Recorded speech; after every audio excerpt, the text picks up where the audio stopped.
All right. Is it working? Can people hear me?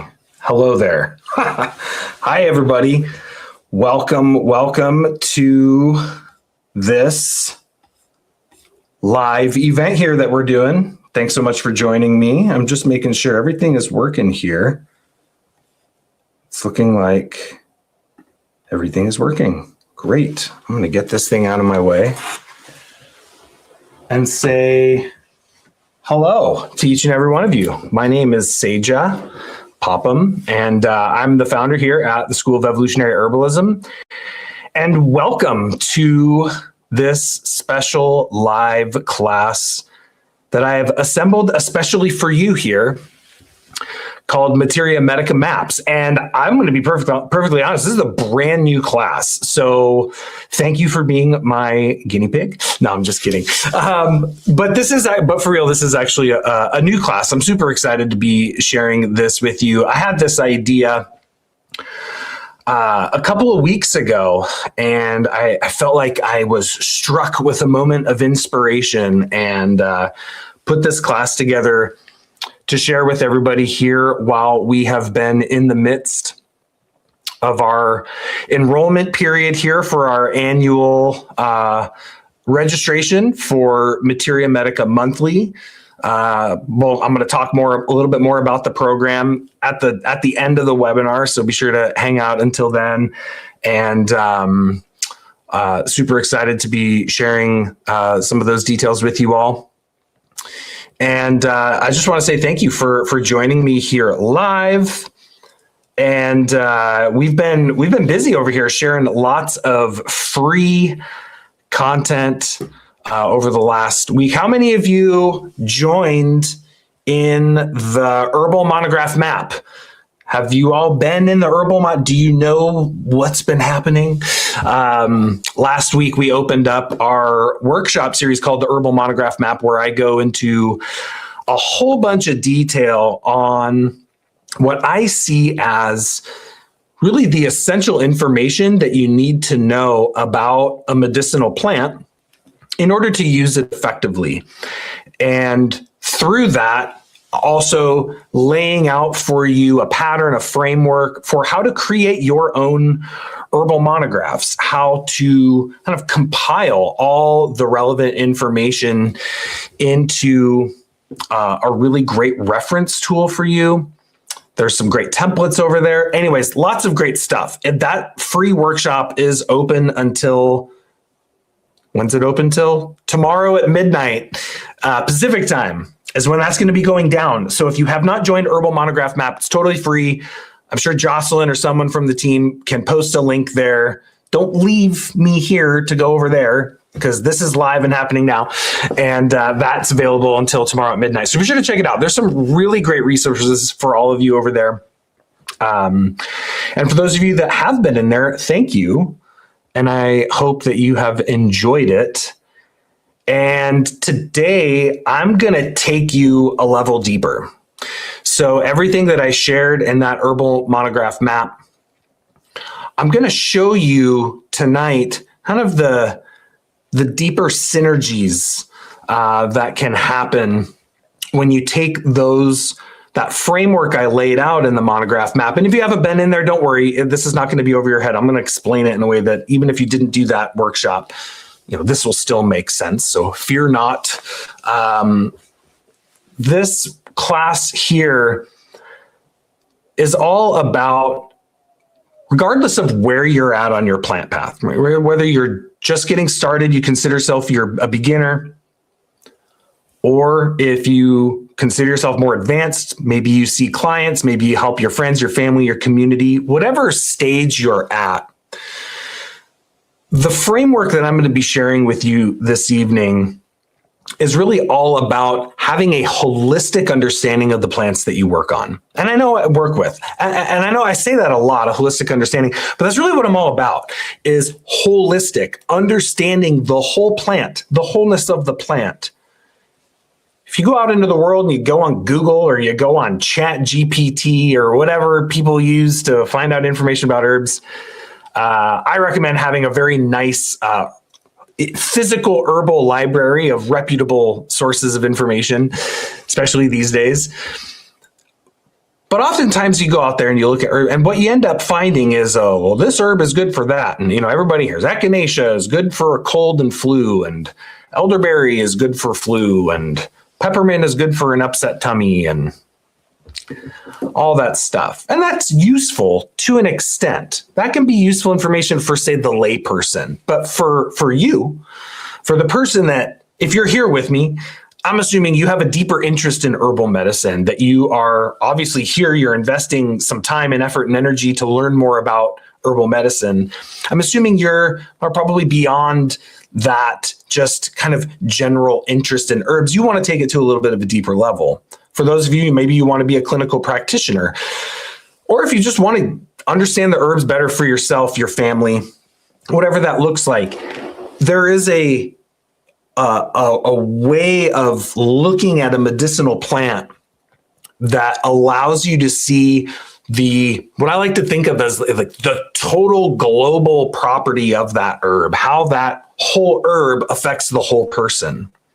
And so if you're just getting started, this class is all about really giving you an efficient and effective strategy for how to study herbs, right? We don't oftentimes think of that. How do I most effectively learn this? Because you're just getting started on herbal medicine. It's a lot of foreign language, right? I mean, literally, in some instances, you're learning Latin names of herbs, learning all these esoteric terms of, herbal actions, and you're learning anatomy and physiology. There's a lot. And so this framework I'm going to give you tonight gives you a blueprint for how to strategically study herbs. Now, for those of you that might be a little bit more advanced, what this framework I'm going to give you tonight is going to do for you is going to help you find the right remedies for your clients quickly. This is especially important if you end up having a busy herbal practice, or maybe you're a naturopath, maybe you're an acupuncturist, maybe you're seeing a lot of people all day. Maybe you don't have a lot of time to sit there and research all the herbs and really take your time with your formulating. You got to find the right remedy quick. And this map that I'm going to give you tonight does just that. It's really cool. I'm super excited to share it with you. So this, is all about, in a way, simplifying things for you, because I understand how it can be overwhelming. It can be confusing. It can be hard to find the time, right, to study herbal medicine. I get it. We're all super busy. We're all trying to make life go. We're trying to balance our work and our home and our family and our community and our friendships and all the stuff, right? I get it. And so I was really inspired to do this, because what you're going to learn here in the next 2 hours, well, we'll see how long we go. I'll probably teach for an hour, hour and a half, and then we'll do some Q&A. But we'll see how long I go. Buckle up. Maybe we'll go for a long time. Maybe we'll be here for 4 hours. I don't know. Sometimes once I start talking, it's hard to shut me up. And in other instances, I'm very shy and quiet, believe it or not. But I always like to think of delving into the realm of herbal medicine as a beginner, or trying to navigate the clinical context, the therapeutics, and working with people. Sometimes it can feel like you're a little bit lost in the woods, Maybe you wander off trail, maybe you see something over there, and then you lose sight of the trail, and you're like, where am I? Where am I going? What's going on? And there's these obstacles, trees fall across the trail, you got to cross a river, you got to go up a mountain of switchbacks, right? All the hiking metaphors, right? That's the way it feels. That's the way it feels to me sometimes, right? I can remember being a beginner. I can remember just getting started working with people and having moments of confusion, moments of anxiety, moments of overwhelm, moments of like, what am I supposed to be focusing on right now? What am I supposed to be studying? Like, what's the most important thing for me to know? Or how do I figure out how to help this person? It can be very overwhelming. And I like to say that when you're lost in the woods, like, what do you need? You need a map. You need a map of the landscape that you're in, a map of the territory, something that gets you out of the myopic, detailed look and pulls you back and look at the high level of things so that you can orient yourself, so you can know which way to turn, so you can know which direction you need to be moving in. And that is exactly what this Materia Medica map I'm going to give you tonight is all about. So I realized I forgot to roll my backup cameras there, so I'm going to start those just in case. And let's jump in. I got a lot of content here. I sometimes wonder if I'll have enough, and then I start looking at it and I'm like, holy moly, this is like probably 5 hours of content. So for those of you that were in the herbal monograph map, you might have heard me talk about in that first workshop, the 5 keys, right? The 5 keys for understanding herbs holistically. And for those of you that haven't checked that out, again, be sure to check it out. But those 5 keys being the taste of the herb, the affinities of the herb, that being the systems, organs, and tissues that plant influences in the body, the actions of that herb, that being what the herb does to that organ system and tissue it impacts, the energetics of the herb, that being the humoral property in regards to how that plant affects temperature, warming, cooling, moisture, moistening, drying, tone, kind of tonic, astringent, tonic, tonifying, or relaxant. And then you have the what I refer to as the special potency, and that's the general translation of an Ayurvedic term, prabhava, which is what is the uniqueness of that herb? What is the part of that herb that transcends classification? The unique pattern of that plant. Those are the 5 keys. And I always like to say that in order to think about what types of health problems you would use an herb to correct, you need to know this stuff first.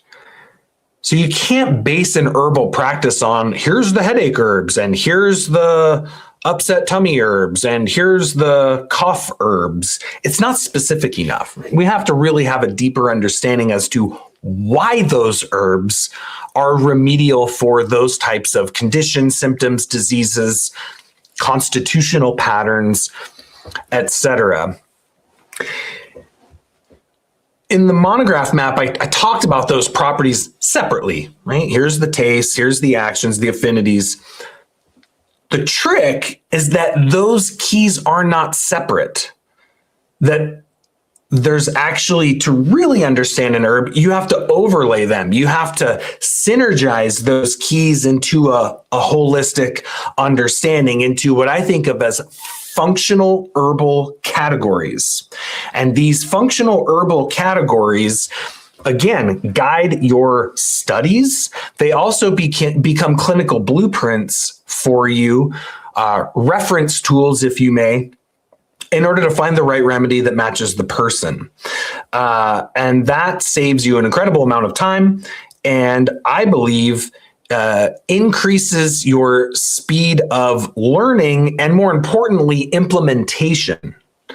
Because really the level and degree of which you learn something and turn it away from just intellectual memorization into a deeper level of experiential understanding is based on your speed of implementation, right? How quickly you use it, how quickly you put it into action. And that's why, here at Evolutionary Herbals, I'm all about teaching you about the plants, not just intellectually, but kind of architecting a way for you to experience it.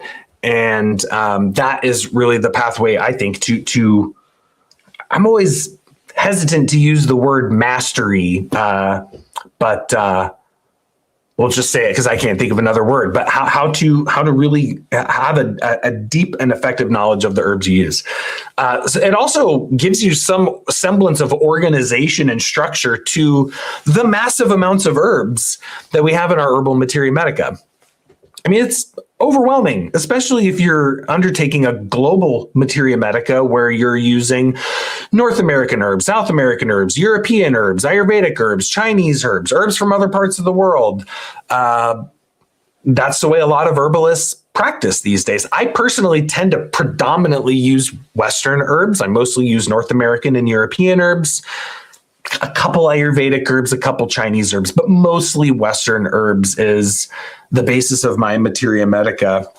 But, that can be really overwhelming. And so having functional categories is a very useful way to understand them. And that really is what these taste maps, or what these I kind of jumped the gun, these Materia Medica maps are all about. And the first one that I want to start with, I'm going to share 2 taste maps with you. And I'm going to actually go into a bit of detail on these. I'm going to share one map that I think is a really great way for those of you that might be more beginners to get to know your keys of the herb, to understand core herbal properties, and to organize some of your Materia Medica to start to get to know some of the herbs that fit in those categories based on tastes. The other map that I'm going to give you is, I'm not going to tell you what the other map is. You're going to have to stay here and find out. So let's start off with the first map, which I call the herbal taste map. And as those of you that were in the monograph map might have gleaned, the taste of a plant is incredibly important for a number of reasons. One, obviously, this is how we, for the most part, ingest plants. We put them in our mouth, whether you're taking a powder, a tea, a capsule, a decoction, a tincture, whatever it might be. You're typically putting them in your mouth and ingesting them, and therefore tasting them. This is the first point of contact of communication between the plant and your body. And that communication is, I like to say, chemical on the one hand and esoteric on the other hand. That there is, and in a lot of ways,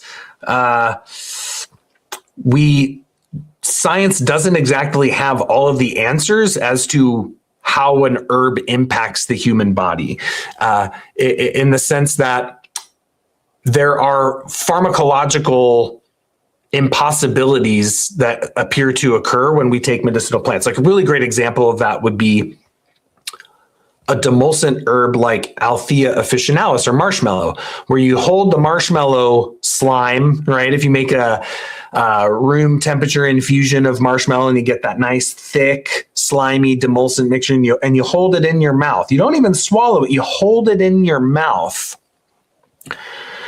and it moistens your lungs, and you can feel it moisten your lungs.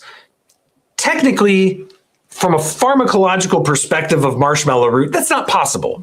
There's no way that the mucilaginous polysaccharides in marshmallow root are crossing the buccal mucous membrane in your mouth, traveling to your lungs, binding to a receptor on your lungs, and causing mucosal membrane secretions in the lungs. It's just like that's not happening. There's theories that perhaps the vagus nerve is involved, maybe, but the truth is we don't know, right? There's esoteric ways of explaining it, right? And in alchemy, we might say that marshmallow root is ruled by the moon. And so even without swallowing it, as soon as it comes into contact, it triggers the inner lunar aspects of your body, which in this instance is the mucosal membranes, and it's bringing about a lunar moistening effect. But the fact of the matter remains that taste is incredibly important. I say that the taste of an herb is the root key that unlocks the door into understanding a plant through your experience, right? But there's also some intellectual ways that we can organize our Materia Medica by taste, and it provides a really great framework for learning your herbal properties. So what I want to do is I want to go through the main tastes with you here. And what I'm going to do is show how the other keys interweave with that taste. Okay. So I'm going to show you how each taste gives you insights into where in the body the herb might travel, what it might do when it get there, its humoral property, etc. And just FYI, for these purposes, the special potency attribute of the herb is really, I put it in there because it's really the transcendent function in a lot of ways. It's like, I think of it as the ether element of this fivefold model. And it's the part that is beyond classification. So we're really going to just be working with those first 4 keys in these maps, because the special potency is, I mean, it's really the unique part of the herb that is beyond the classification. So we won't include that part. Okay, with that, hopefully you got a book and a pen and can take some notes. I'm going to fire right on through this. So let's go. All right, our first taste is pungent. Pungent is there's different varieties of pungent, I like to say. On the one hand, you've got your spicy pungents, which would be basically hot peppers, things that we might say in food is spicy, makes you hot and sweaty, burns your mouth a little bit. But there's another form of pungent that I like to think of as aromatic. And the aromatic pungent is not necessarily hot in your mouth, like say cayenne pepper or really strong ginger or horseradish, but it's rather, really it's the taste of essential oil. It's a terpene taste. So something like peppermint, we would say is pungent, or many of the plants in your spice cabinet would fit in this category. Your cinnamon, your clove, black pepper, peppermint, thyme, oregano, a lot of those aromatic mint family plants would fit under this pungent category. And when we look at all of those herbs, what we find are patterns. There are similarities that many herbs that have that pungent taste tend to have. So when we're looking at the affinity of many pungent herbs, well, what we find is a lot of them act on the gastrointestinal tract.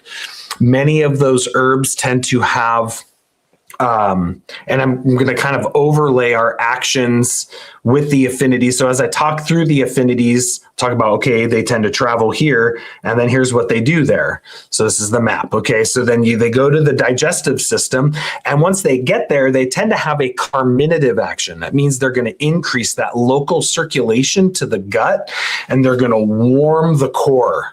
That's one aspect of pungents that I like to think. They're going to warm the core. They're going to stimulate digestion, circulate the blood, and they're going to warm that core. From there, that warmth tends to radiate outwards to the rest of the organism. And the way that it does so is through an impact on the cardiovascular system, where they tend to have a circulatory stimulant virtue. So they're going to move blood. They're going to drive blood from the core all the way out to the periphery. And we see that with an affinity for the blood, for the circulation, the cardiovascular system, the heart. For the really spicy ones, like cayenne, it's going to push circulation all the way up to the surface of the skin. And what we see there is you're driving that warmth up to the surface, and then an opening of the pores and an increase in sweating, right? Anyone that's had, gotten the 5-star, spiciness at the Thai food restaurant or whatever knows what I'm talking about, right? Or dumps the really spicy hot sauce on your tacos, or, you get that sweat. That is a stimulant diaphoretic property, right? Which means that it's so warming and so circulatory stimulant, it's going to open your pores. And these are very common remedies that we see used in febrile conditions, in fever.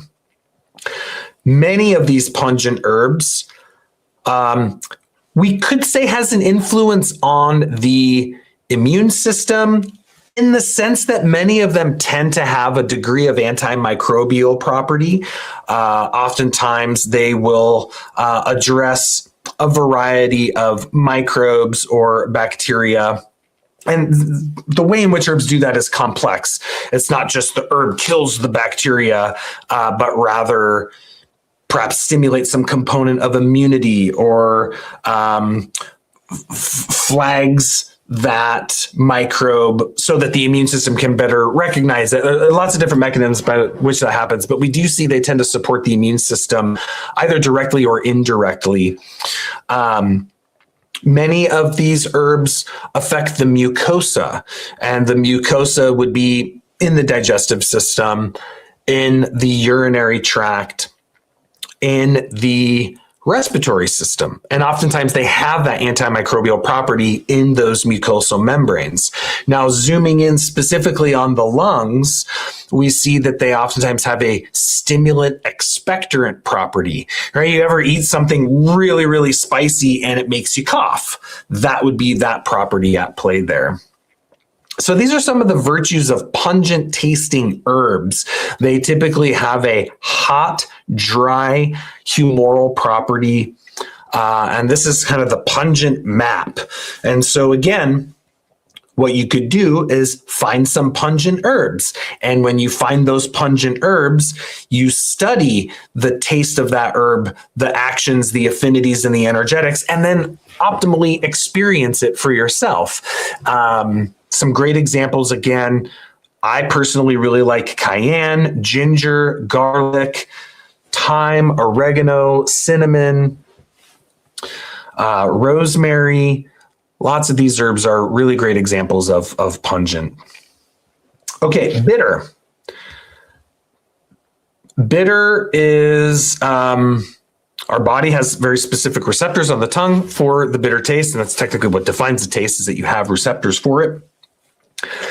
Sometimes I find people sometimes get a little confused with bitter. I've noticed some people having like straight lemon juice and being like, whoa, that's bitter. And I'm like, what? No, that's sour. And I think it's because a lot of times people have never actually tasted bitter before, because this is one of the least prevalent tastes that we experience in food, likely because it's not that pleasant to most people. Most people do not take something bitter and are like, oh, that's just so good. I must have more of that. Bitter usually is an indication of a medicinal substance or a toxic substance, actually. You know, there is actually there is in fact a deep, I would say, biological instinct encoded within not just humans, but animals too, to kind of, we would say, tread carefully around bitter tasting substances, because again, either they can be medicinal or they can be toxic or poisonous. But what we find with bitters is these are primed to affect a whole kind of synergistic pathway within the body, which I like to think of as from the digestive system, from the mouth all the way down. So increasing secretions of the digestive tract in the mucosa of the digestive tract specifically, but also your hydrochloric acid secretions, your mucosal membrane secretions, all the secreting aspects of the primary GI are triggered by that bitter taste. And this is why it's commonly recommended to, if you have digestive troubles, bitters are very commonly utilized prior to meals to prime your digestion. These are especially useful for people that might not have great appetites. It stimulates your appetite. It gets your whole digestive system prepped to receive food. This was actually the premise of the side salad or the starter salad before a meal. Modern world, commonly, this is very mild salad greens like romaine lettuce or iceberg lettuce, which is basically flavorless. But originally, these would be wild greens, dark, bitter greens, dandelion, arugula, those really rich bitter greens. So we see that whole activation of the mucosa of the GI tract, which is the bitter tonic action. Now, this also impacts the auxiliary digestive organs, the liver, the gallbladder, increasing bile production in the liver, which is the choleretic property, increasing bile secretion by the gallbladder, that's the cholagogue property, and thus aiding in the digestion of fats and oils. The other affinity of the bitter taste tends to be what I like to think of as just metabolism as a whole, which is really seated in the liver. But I like to mention this because it's common for people to think, oh, bitters, they increase bile production in the liver. And that's kind of as far as it goes. Well, it turns out most things that taste bitter tend to affect blood sugar regulation. Oftentimes they're affecting cholesterol metabolism, triglyceride metabolism. Oftentimes they're predominantly used for things like metabolic syndrome, insulin resistance, to full-on type 2 diabetes. The whole metabolic pattern, bitters are really, really useful in that way. And that's one attribute of them being alterative in property. Most things that taste bitter will tend to have an effect on we would say draining fluids, draining damp accumulation, draining heat, opening channels of elimination, and kind of in more, I guess, colloquial terminology, we might say having a detoxifying effect. I'm always hesitant to say that because to say, oh, it's a detox herb, that tends to conjure a certain kind of thinking in most modern people that's different from the way alteratives were traditionally thought of. We weren't thinking of them as like getting pesticides out of your liver. It was more a very specific constellation of symptoms that would indicate poor catabolism, poor breakdown and elimination of waste products. So oftentimes they're doing this with the bowel, they're doing this in the liver. Some of them work on the kidney, some on the lymphatics, some on the skin. Lots of effects of bitter herbs. But one key feature of this category is that they tend to be cold and they tend to be dry. And that's a really important factor with bitter herbs that are commonly overlooked. And in fact, if you misuse bitters or use them too long, you can actually cause what is generally referred to as cold damage to the gut, meaning that while immediately in the short term, and moderate usage, they can stimulate digestion. But if done in excess for too long, for the wrong types of constitutions, or not formulated properly, say not balanced with warming pungent herbs or carminative herbs, they can cause digestive insufficiency. So the polarity kind of swings to the other end. So they're cold and dry. It's very important to understand about bitters. Lots of bitter herbs, from mild things like dandelion root, which is kind of sweet and bitter.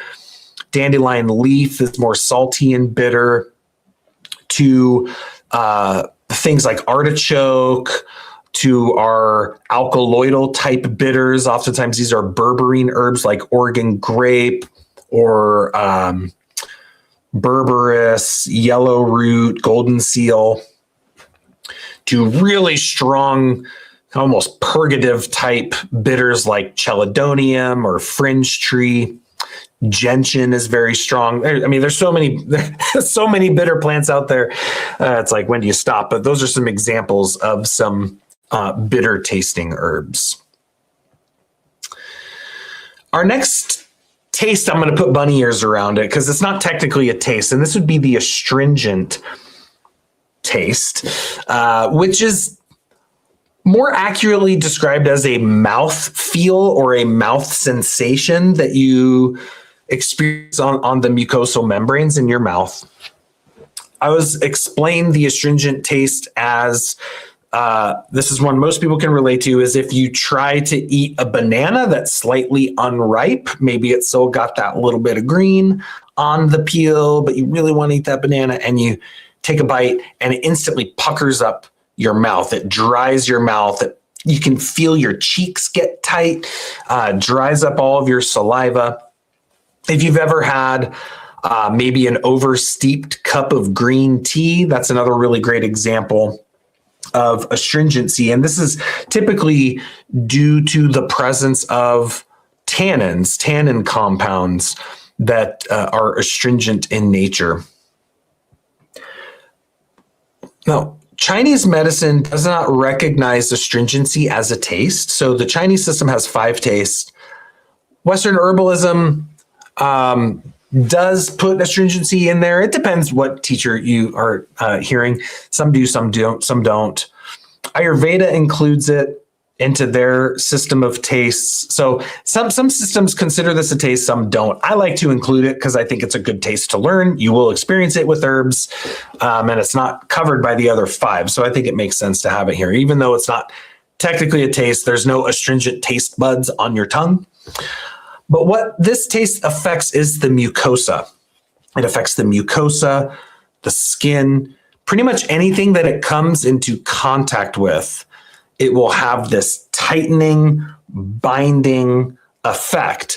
And what's interesting is that the action of the taste astringent is the action astringent. Right? So this is one of those ones where the taste and the action are one and the same. So this is the astringent taste. And when I talk about the astringent action, I like to put that word tonic next to it. Tonic astringent. This is something I learned from Paul Bergner. And I really appreciate this perspective on the word tonic because it means tone, meaning it's going to increase the tone of the tissue. It's going to tighten it. It's going to bind it. It's going to increase its structural integrity. It's going to knit the tissue closer together. And because of that, it tends to dry out the tissue, but it also tends to enhance structural integrity. And so this is one of the other actions that we might think of for astringents is vulnerary. It's wound healing, right? That it's going to aid in because the way tannins work is they actually knit the proteins together. It's like the cross linkages that brings things tighter. So very useful property, astringents. That's pretty much what they do. For the most part, that herb with that taste, we would say it, in Chinese medicine, they would say it astringes the jing, meaning that it prevents fluid loss oftentimes, because when you need an astringent, the tissue tends to be boggy, weak, apathetic, and leaky. So you're excessively sweating, you're excessively urinating, you have diarrhea. There's just fluids leaking out of the body or leaking into inappropriate tissues. And so that's where you use the astringents. Very good one to be familiar with. Some good examples of herbs that are astringent. Lady's mantle. Oak is a really strong example of an astringent. There's an herb, yerba mansa, that I really like as an astringent up in the sinuses. Sage is astringent. Let's see, red root is quite astringent. Witch hazel, most people have heard of witch hazel. That's classic astringent in North American herbalism. And I forgot to mention the energetics that tend to be dry, tonic, tonifying, and more often than not, like pure astringency tends to be neutral to slightly cooling. Tannins oftentimes have a bit of an inflammation modulating property, so they'll slightly cool things down a little bit, but on its own, it's pretty neutral. Oftentimes you have astringency coupled with other herbal properties, so you can have a pungent astringent that tends to be warm, and you can have a bitter astringent, which tends to be cool. So it depends on what other tastes are in conjunction with that astringency. Okay, boy, I'm gonna have to hustle up here because I got so much more to say. Sour taste. This is just like it sounds like. It's the taste of it's like the taste of citrus. Most herbs that are sour actually tend to be fruits. They tend to be berries more often than not. That's where we get the sour taste, with the exception of one herb that I know of, maybe two herbs that have a nice sour taste that are not berries. That would be lemon balm, Melissa officinalis, and lemon verbena has that nice citrusy flavor. But other than that, most herbs that are sour tend to be berries. And what we find with this class of herbs is more often than not, they're working on the cardiovascular system. These herbs are commonly strengthening to the blood vessels. They're used for capillary leakage. They're for cooling, heat, and inflammation in the cardiovascular system. Some of them are directly cardiotonics, meaning they are strengthening to the heart itself. Others might be working a little bit more in the periphery, but we see this affinity for the heart, the vasculature, the blood, and many times they will have a bit of an effect on the immune system, mainly through their operation on inflammatory pathways. Now, then there's this other little side thing that many sour herbs do, which is the really sour things will tend to be a bit cholagogue. And you find this actually with lemons. I think this is why most people, maybe not most people, but you hear out there a lot, drink warm lemon water first thing in the morning. Y'all have heard that? I just feel like that became a thing. I don't know, maybe it's just around me, but I noticed there was a period of time where it was just like everybody was like lemon water at first thing in the morning. And that's because the lemon is cholagogue. It gets your digestive system going with an effect on the gallbladder. Circulatory tonic is one of the main actions I tend to think of for the sour remedies. They tend to be cool, dry, tonic in nature. Some of my favorite sour remedies, I mentioned lemon balm. Elderberry is sour. There we see that immune blood vessel action. Hawthorn berry is sour. Linden has a bit of sourness to it. That's cardiovascular remedy. Lemon balm has an action on the cardiovascular system. It's like a calming nervine specific to the heart. Those are some examples of sour. One of the most sour remedies that I'm aware of is uweitsu, which is the schisandra berry. Very, very sour. Now, it's said in Chinese medicine, it's the 5 flavor berry. They say that schisandra is sweet, sour, salty, pungent, and sweet, sour, pungent, salty, and not astringent, but whatever, and bitter. Anyone that's taken schisandra knows that it's mostly sour. The other tastes are definitely there, but it's mostly sour. The sweet taste. Now, I always like to clarify that in our culture, we think sweet is sugar.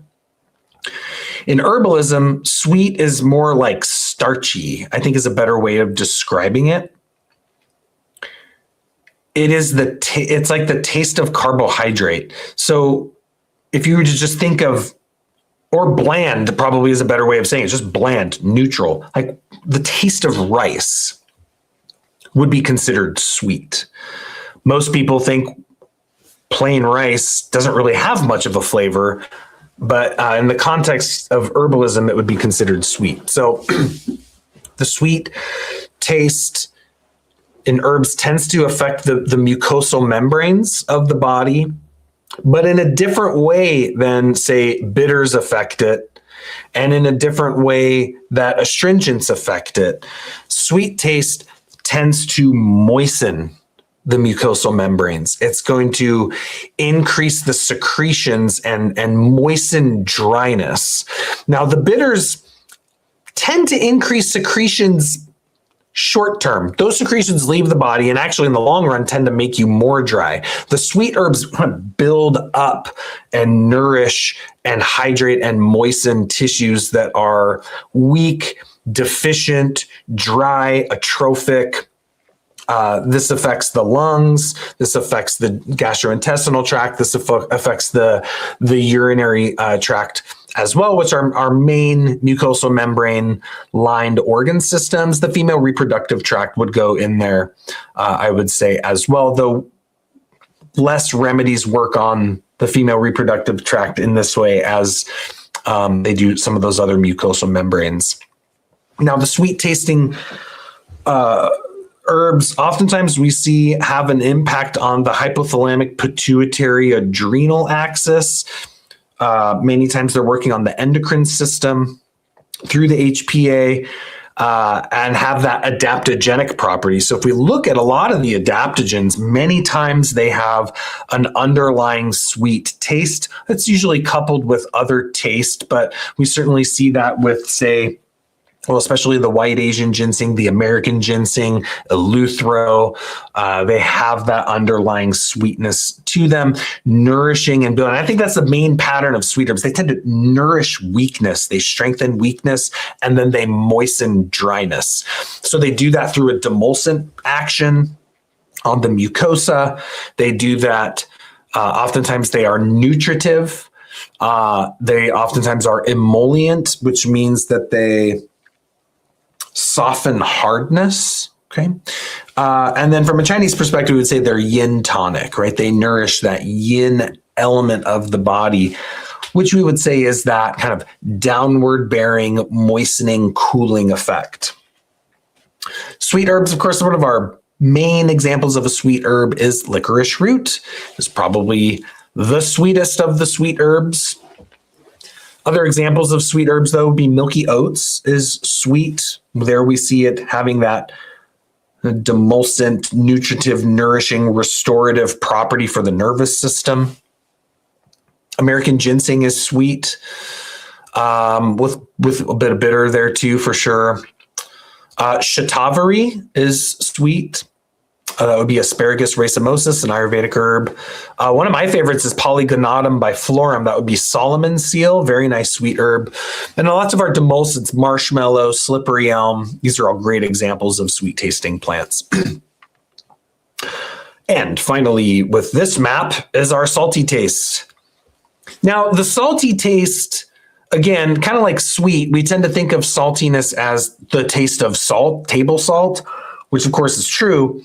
Most terrestrial plants do not have that flavor. Most aquatic plants do. So, there are certainly some herbs that we get from the sea, or sea vegetables or seaweeds that are used medicinally. There you've got, kelp, bladderwrack, others, a lot of them are kind of on the edge of food and medicine. Some are more medicinal, some are more food. I think they're all, I don't know. Bladderwrack, I wouldn't treat bladderwrack so much as a food, but I think it's more of a medicine than a food. But those are the only ones that are going to have that truly salty taste the way we typically think of something that tastes salty. For most land plants, the way this taste comes across is what David Winston refers to as the mineral salt taste.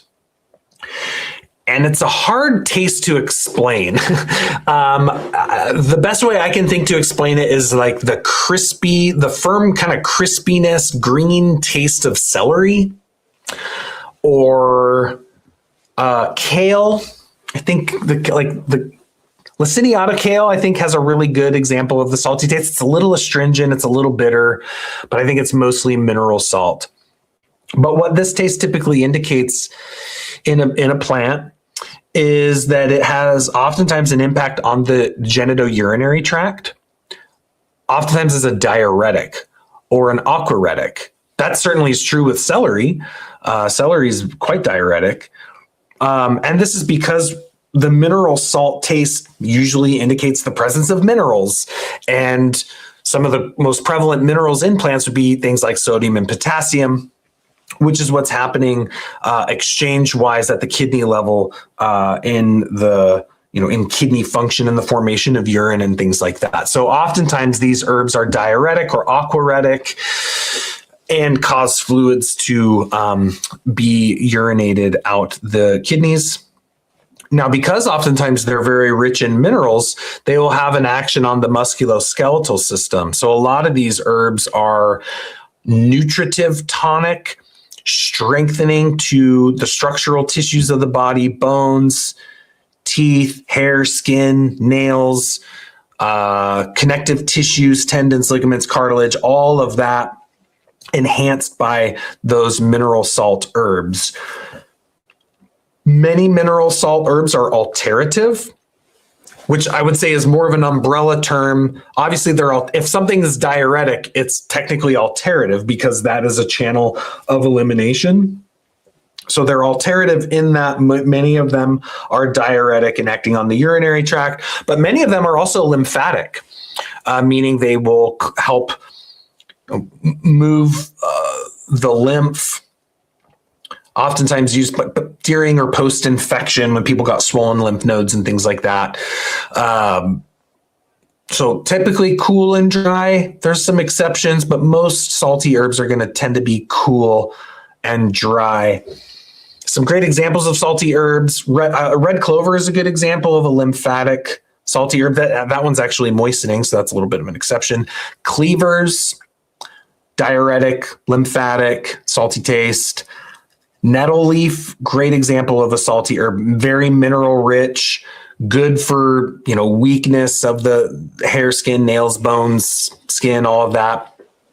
And diuretic. Horsetail, also good, musculoskeletal, structural, diuretic, salty taste. So you see there's a pattern there, right? Like there is a clear pattern of herbs that taste a certain way and what they do in the body.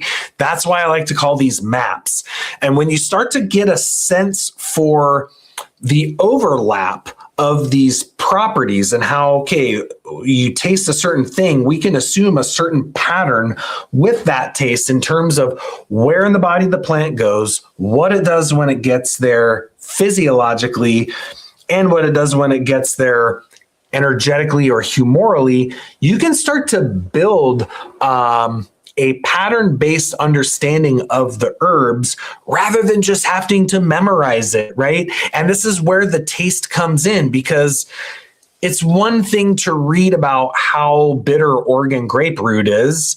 It's really easy to forget that Oregon grape root is bitter. But when you chew on a bright yellow Oregon grape root and you taste how bloody bitter that root is, you will now know forever the bitterness that is Oregon grape. You won't forget that.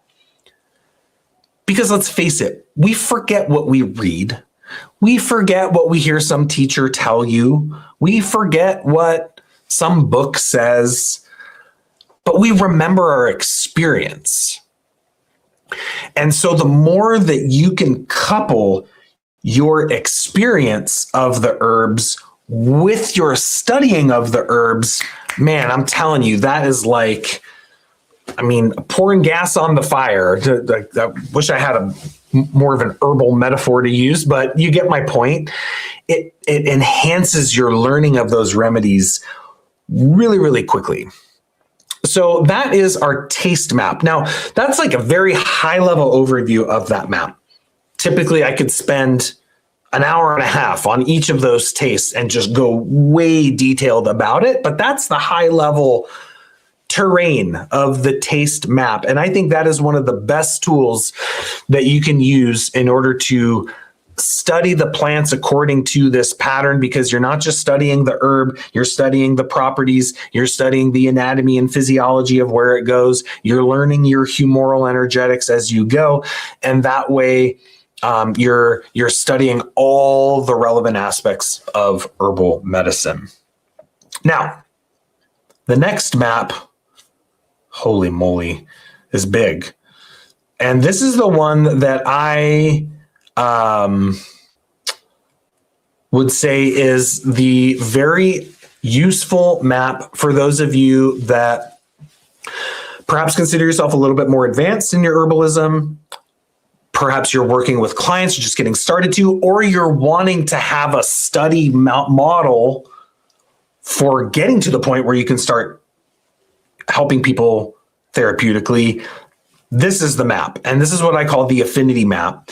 And what I like about the affinity maps, again, all of these maps are just framing it based on these keys, right? So You have action maps, you have energetic maps, you have affinity maps, you have taste maps. And each one, the affinities maps just takes into account the actions and the energetics and the tastes, and the taste map takes into account the affinities and the actions and the energetics. It's just a way of rearranging the same pieces of the puzzle.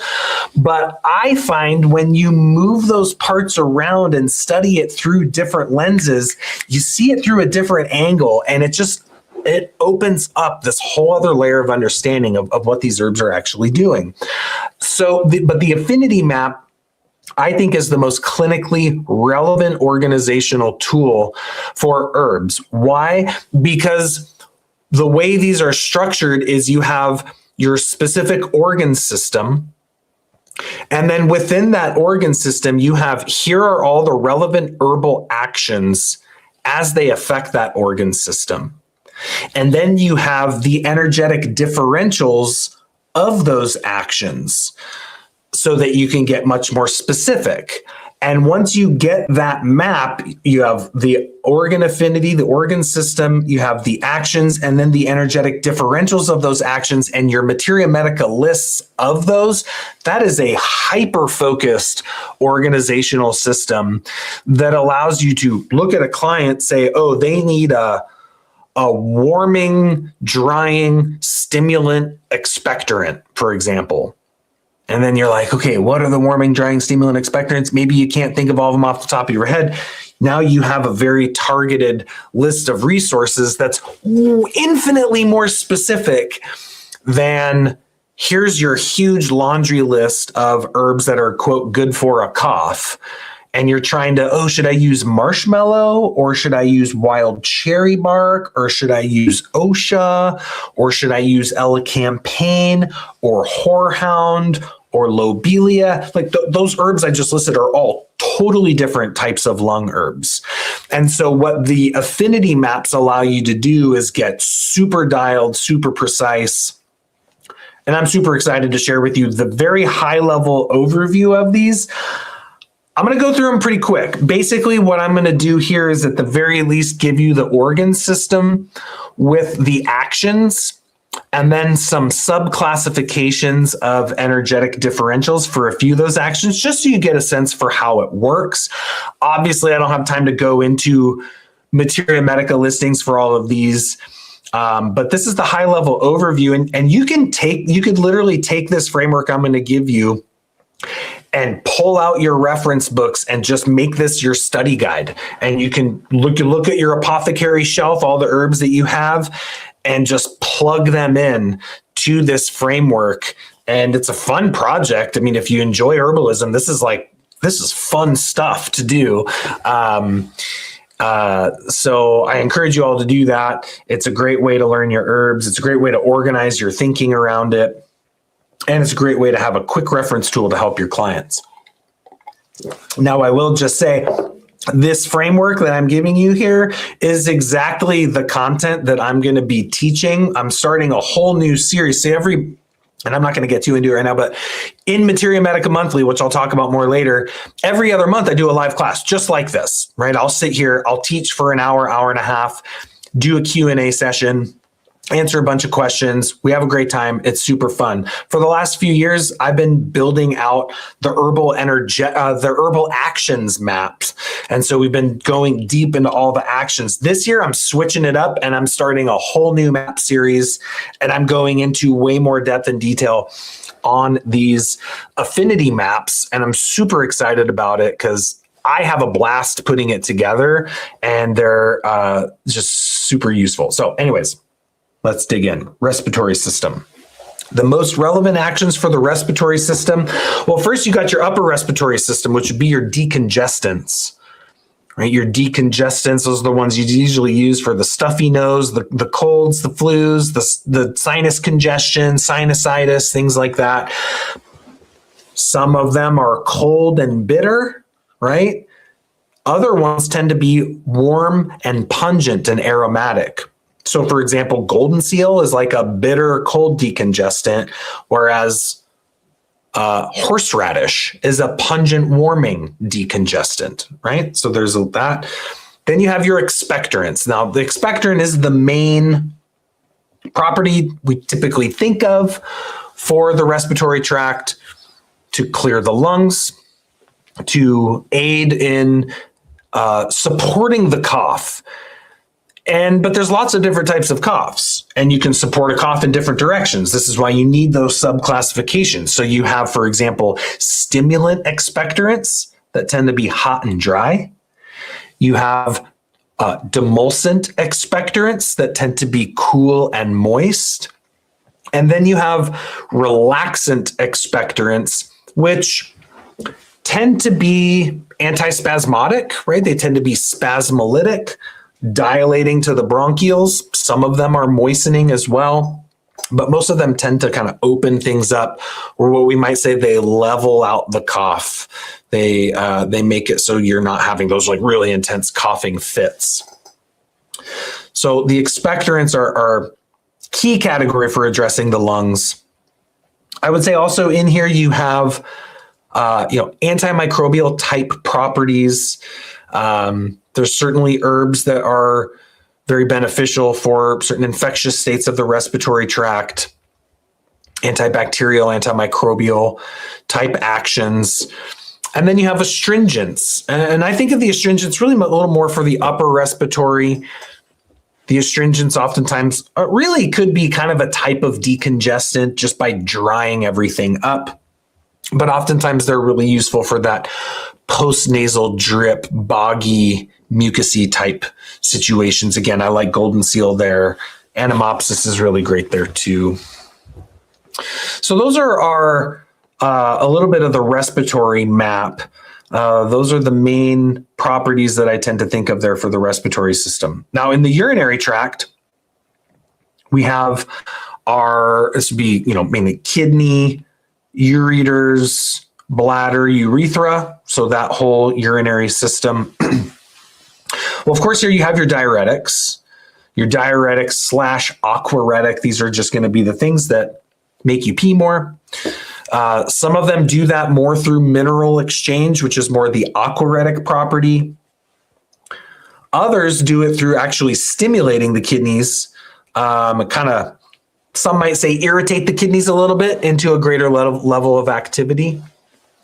Most of the herbs we tend to use lean more towards aquaretic, in all honesty, than they do diuretic. We also have spasmolytics that are specific to the urinary tract. Most of those spasmolytics also tend to be anodyne and pain relieving. So these would be the pain of a urinary tract infection, the pain of passing a kidney stone, things of that nature. Typically the anodynes and the spasm. Now, there are some urinary anodynes that aren't necessarily spasmolytic, but most of them are. Demulcents, again, to soothe that mucosal membrane of the urinary tract.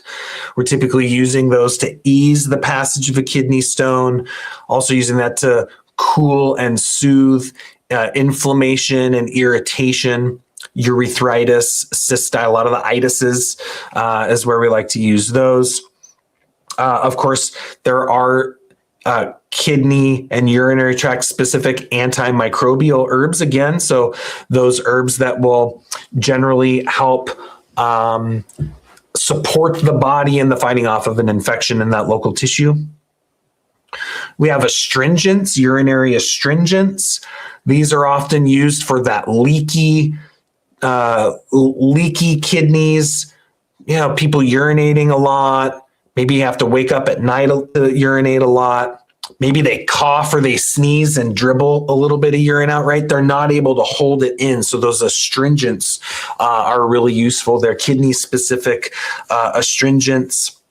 And then we have trophorestoratives for the kidney. Those are the remedies that are commonly used for more serious kidney disease, glomerular nephritis, more of those degenerative kidney disease, pretty serious kidney diseases. There's a small handful of remedies that are trophorestorative there for the kidney. And I guess I would go back to the respiratory tract and add trophorestorative. There's a handful of herbs that I consider respiratory trophorestoratives. I haven't really heard other herbalists talk that way, but there's a handful of remedies that I consider that I really love for people that are, maybe they smoked for 20 years and their lungs are in rough shape, or they just constantly get respiratory tract infections. Their lungs are just weak. I like certain class of remedies, trophorestoratives for those. So those are some of the main actions that I think of for the urinary tract. And it's worth keeping in mind that some of these actions innately hold the energetic. So, for example, the urinary tract demulcents are automatically cool and moist, right? The urinary tract astringents are automatically locally drying and tonifying to the tissue. The spasmolytics, by default, are relaxant. Some of them are warming, though. Some of them are cooling, though. Right? So embedded within some of these actions are innately the energetic of the herb. And that's true, like across the board, for example, with demulcents. All the demulcents are moistening. It's inherent to the definition of the word. But some of them, there's sub-differentiations. Spasmolytics, again, some of them are warm, some of them are cool. Moving on to our liver gallbladder map. So there you have your bitter tonics, which almost invariably are cool and dry, unless you have what we would refer to as an aromatic bitter, or what David Winston calls a fragrant bitter. And this is basically a bitter herb that also has essential oils in it. A lot of the artemisias are that way. Your mugwort, wormwood, sweet annie. Now, most of them are a little more bitter than aromatic, but orange peel's that way. Angelica's that way. Aromatic bitter yarrow is that way. And so there's a handful of herbs that are like that. So some that are more aromatic than bitter will be warming, like Angelica is a nice warming bitter. Cholagogue, again, purging the gallbladder of bile. Choleretic, aiding the liver in the production of bile. And really those three properties are kind of linked together. Bitter tonic, cholagogue, choleretic. They're all basically bitter. I just think it's a matter of degree. The milder bitter tonics kind of stay in the GI. The more moderate bitter tonics hit the liver a little more. And the really stronger ones will hit the gallbladder a bit harder, where you get the really intense gallbladder, cholagogue herbs. Some of them are quite low dose, such as greater celandine or Chelidonium majus, or fringed tree bark, Cheonanthus. Those are a little bit lower dose herbs. They're pretty strong, right? They'll really move your gallbladder. You have the class of hepatoprotectives. These are the remedies that tend to be restorative to the liver or protective from oxidative damage, oftentimes protecting from poisoning, or people have really severe liver inflammation, hepatitis, cirrhosis. These are the kinds of remedies you give for more of those deeper liver pathologies. A lot of them used for something like NAFLD or NASH, which would be non-alcoholic fatty liver disease or non-alcoholic steatohepatitis, which tend to be comorbidities of metabolic syndrome and type 2 diabetes, insulin resistance type pattern.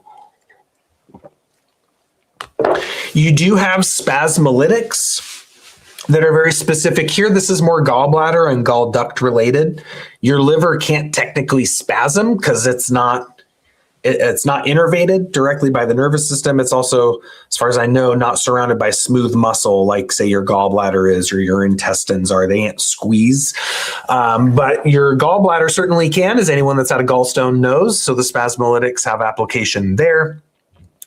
And then you have your trophorestoratives, your liver trophorestoratives, which have some overlap with hepatoprotectives. Some people differentiate those. Many instances, the hepatoprotectives tend to be trophorestorative, but I would say most trophorestoratives are hepatoprotectives, but there are some hepatoprotectives that are not necessarily trophorestorative. So I like to differentiate them. So those are our liver, that's the liver gallbladder map. Again, many instances of energetic differentiation with those actions. Cardiovascular system, circulatory system.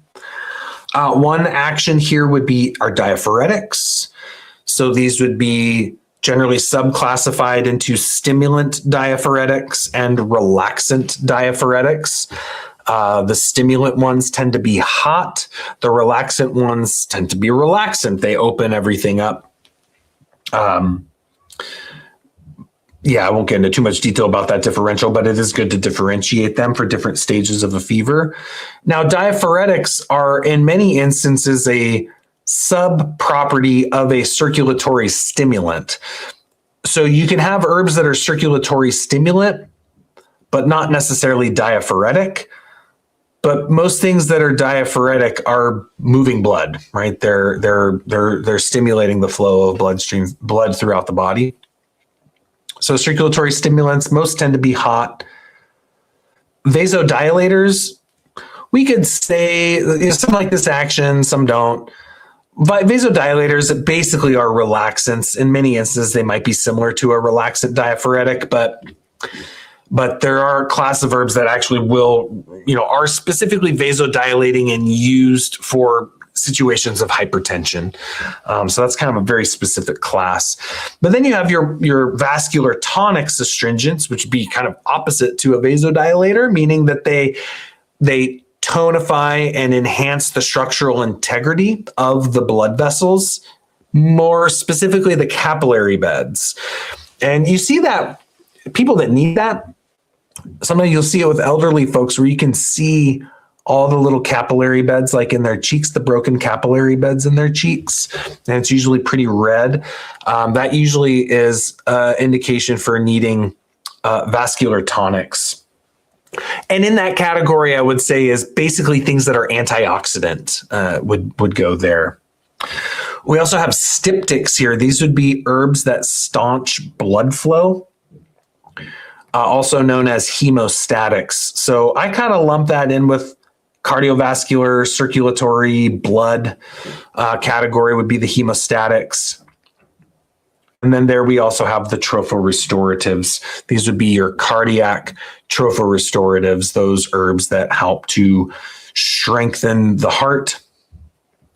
And then there's another class of herbs. I don't really talk about them very much, mainly because I don't use them. But that would be, some define them as the cardioactive herbs. And those are often dangerous herbs, low dose herbs. You got to be really well trained to use those. Those are oftentimes plants that contain a class of constituents called cardiac glycosides. And if you don't know how to use them, right, you can kill someone with them. So usually people are pretty not using those too much, but that would be things like digitalis or convallaria, lily of the valley. I don't use those herbs, so I don't talk about them very much. Okay, so that's our cardiovascular / circulation / blood category. I guess if we are including blood in there, yeah. So if we're putting blood in there, blood could maybe be a separate category. We could lump it in there though and add in a property called antidyscratic. So that would be herbs that are alteratives specific to the blood. So those would be herbs that say clear blood heat. You oftentimes see that with people that get red, hot skin conditions or kind of eruptive skin conditions where you might like boils or it's like a toxic state of the blood that's like erupting out the skin. That's usually a sign of blood heat. And so in the old days, this would be referred to as like a blood dyscrasia or an imbalance in the blood or quote, dirty blood, bad blood syndrome. It's usually an indication for alteratives, but the antidyscratics would be a specific type of alterative for the blood. So that's a property that we might put in there as well. With alterative, I would say kind of being lumped in there too. Digestive system, okay, important affinity map to have these days, as so many people have digestive problems. It's almost like 99.9% of the people that I see have something going on with digestion. So important properties here to be aware of. First, we have our carminatives. Those would be those aromatic, pungent tasting herbs I talked about earlier, tend to be warm and dry.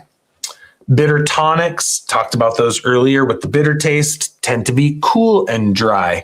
And I'll just note that most general digestive type formulas are a blend of bitters and carminatives.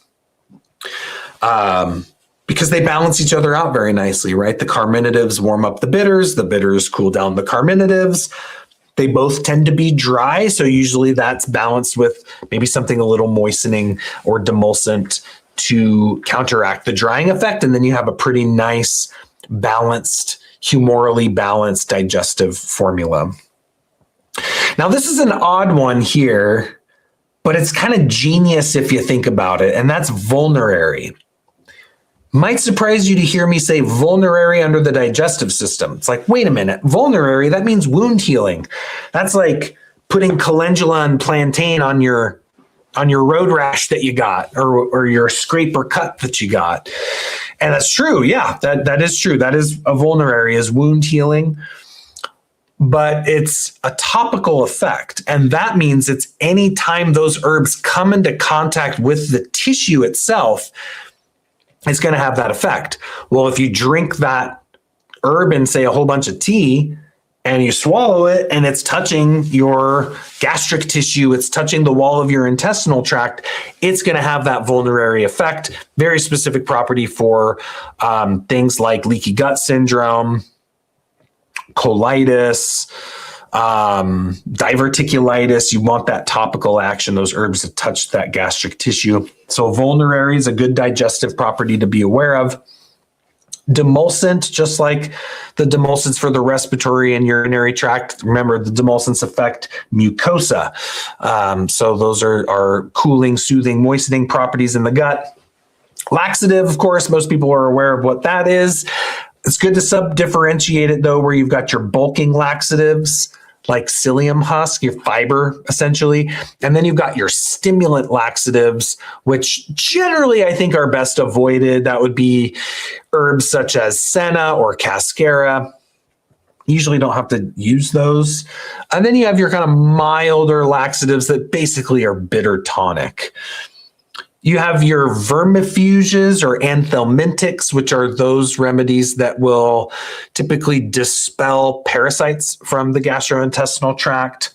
And kind of lumped in there, you could say, you have your antibacterial type herbs for digestive tract type infections. Astringents, those kind of go along with vulnerary, though I will say not while if something is astringent, technically it's vulnerary. Not every vulnerary is necessarily overtly astringent, right? So I think of calendula as a really great vulnerary, but you taste calendula and it doesn't really taste that astringent, not like oak bark or something like that. And then you have emetic, not a property most herbalists are using, but it is good to know what herbs are emetic, meaning they induce vomiting, if anything, so you avoid it. Right? That's more one of those herbal actions you generally want to avoid in the people you're working with, because they usually don't like throwing up. That's just my experience. Most people don't like throwing up. But there have actually been a few instances where I have used the emetic property of herbs therapeutically. Usually that's when someone has accidentally ingested a food that they're intolerant to. Okay, female reproductive system. We've got things like, main one here would be amenagogue, which is something that stimulates menstruation. Lots of different subcategories there. We have cold, bitter, draining amenagogues. We've got warming, aromatic, circulatory stimulant type amenagogues. We've got some amenagogues that are relaxant, and antispasmodic. We even got emmenagogues, seemingly contrarily, that are tonic astringent and increase the tone of the uterus, which is in a way kind of seemingly counterintuitive, but they do work. Red raspberry is a great example there. So good subdifferentials there for emmenagogues that I think is an important herbal action to subcategorize in that way. Again, demulcent, cool, moist, oftentimes used for like perimenopause, menopausal vaginal dryness.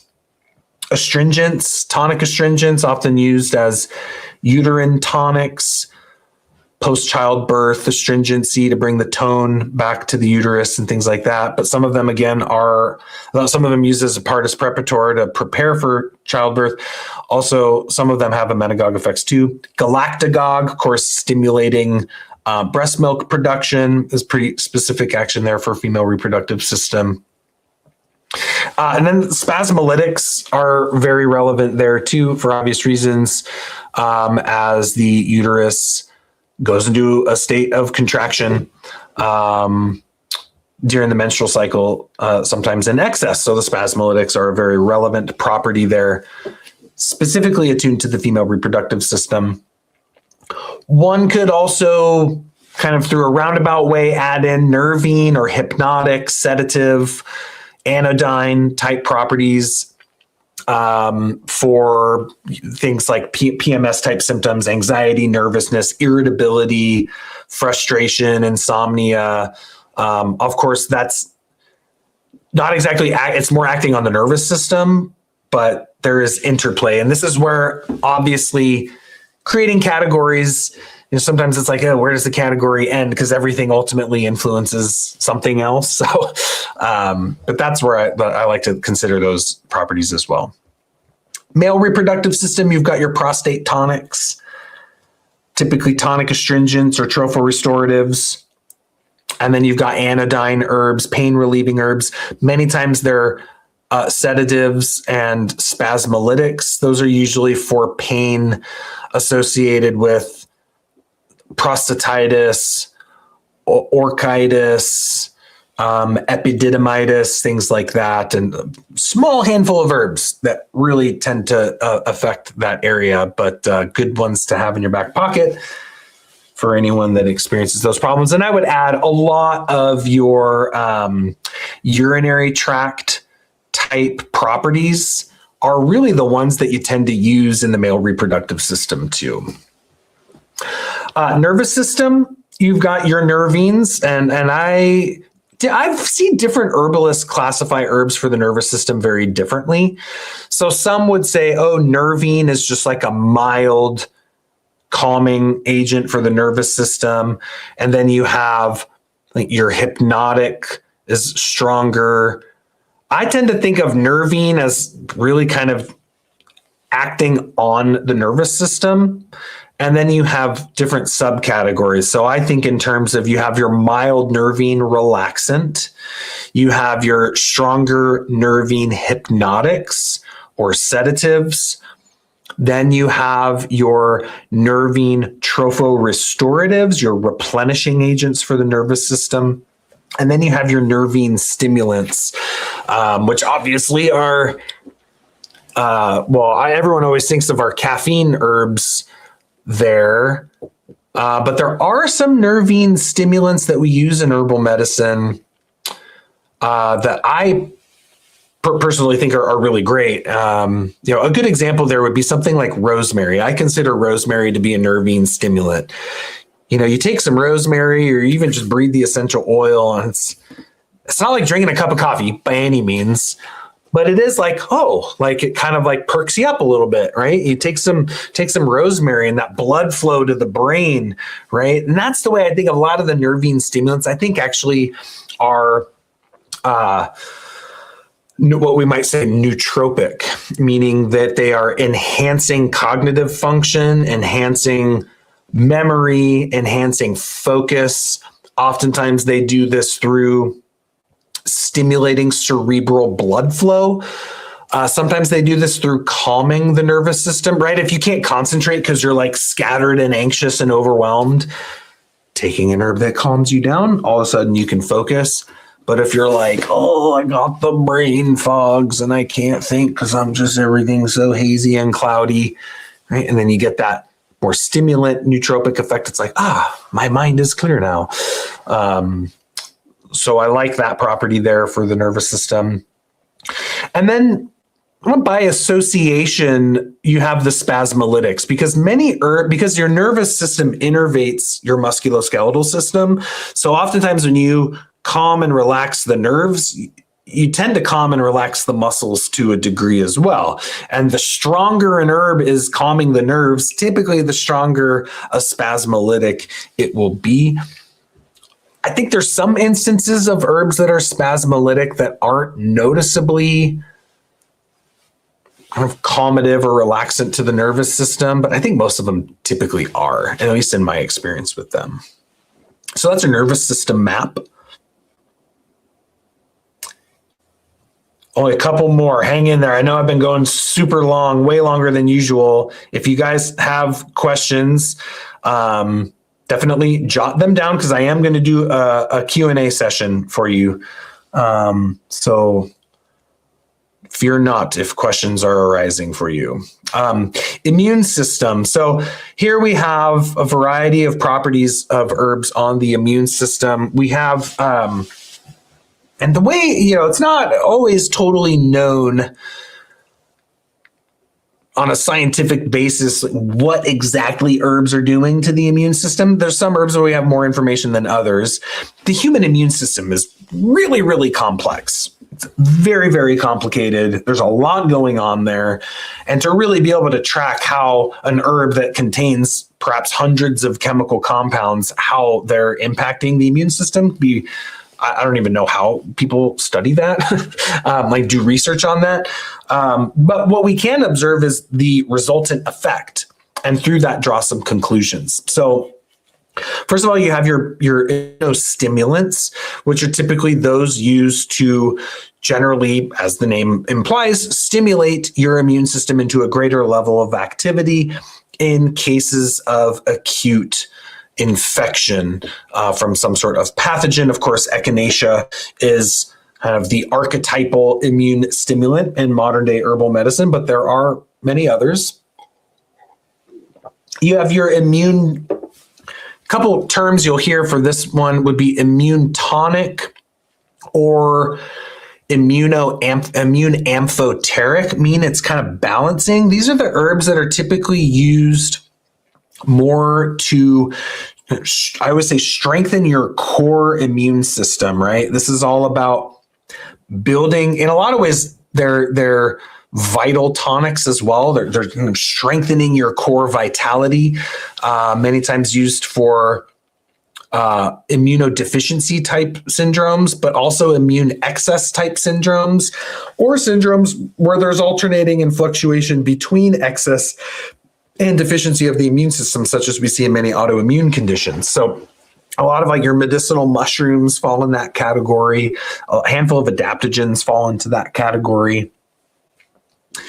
You've got your basic anti-actions, antifungal, antimicrobial, antibacterial. I'm generally really hesitant to use the word antiviral in a general sense with herbs. I think when we're talking, if an herb is antiviral, I think it's really important to specify what type of virus that herb is anti, because every virus is very different. And the unfortunate result of the blanket term antiviral is that people just think that herb is going to kill any virus, and it's not the case. That's not how it works. So I'm very hesitant to use the word antiviral. Lymphagogue, to me, is an immune system property. Many herbs that work on clearing the lymphatic system also operate on the immune system because a lot of our immune system is in the lymph. And then alterative, many alteratives are kind of a secondary action that generally supports immune function. So that's the immune map. Musculoskeletal system. So this would be properties on our muscles, mainly things.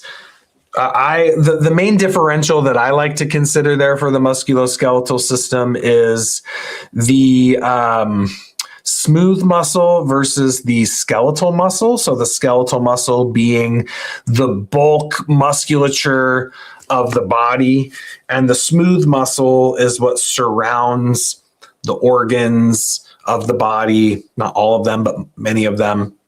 The tubules, right? The ductwork, the intestines, the gall ducts, the ureters, right? That's all smooth muscle. So what we have in this map is mostly anodynes and analgesics. Those would be herbs that relieve pain, because when we're talking about musculoskeletal problems, usually we're talking about pain, some sort of injury, broken bones, sprains, strains, connective tissue injuries, pulled muscles, you throw your back out, all that kind of stuff. You're usually looking at pain, and that anodynes, analgesics are those pain relieving properties of plants. I think, again, it's very important to differentiate how an herb is anodyne, because there's different types of pain.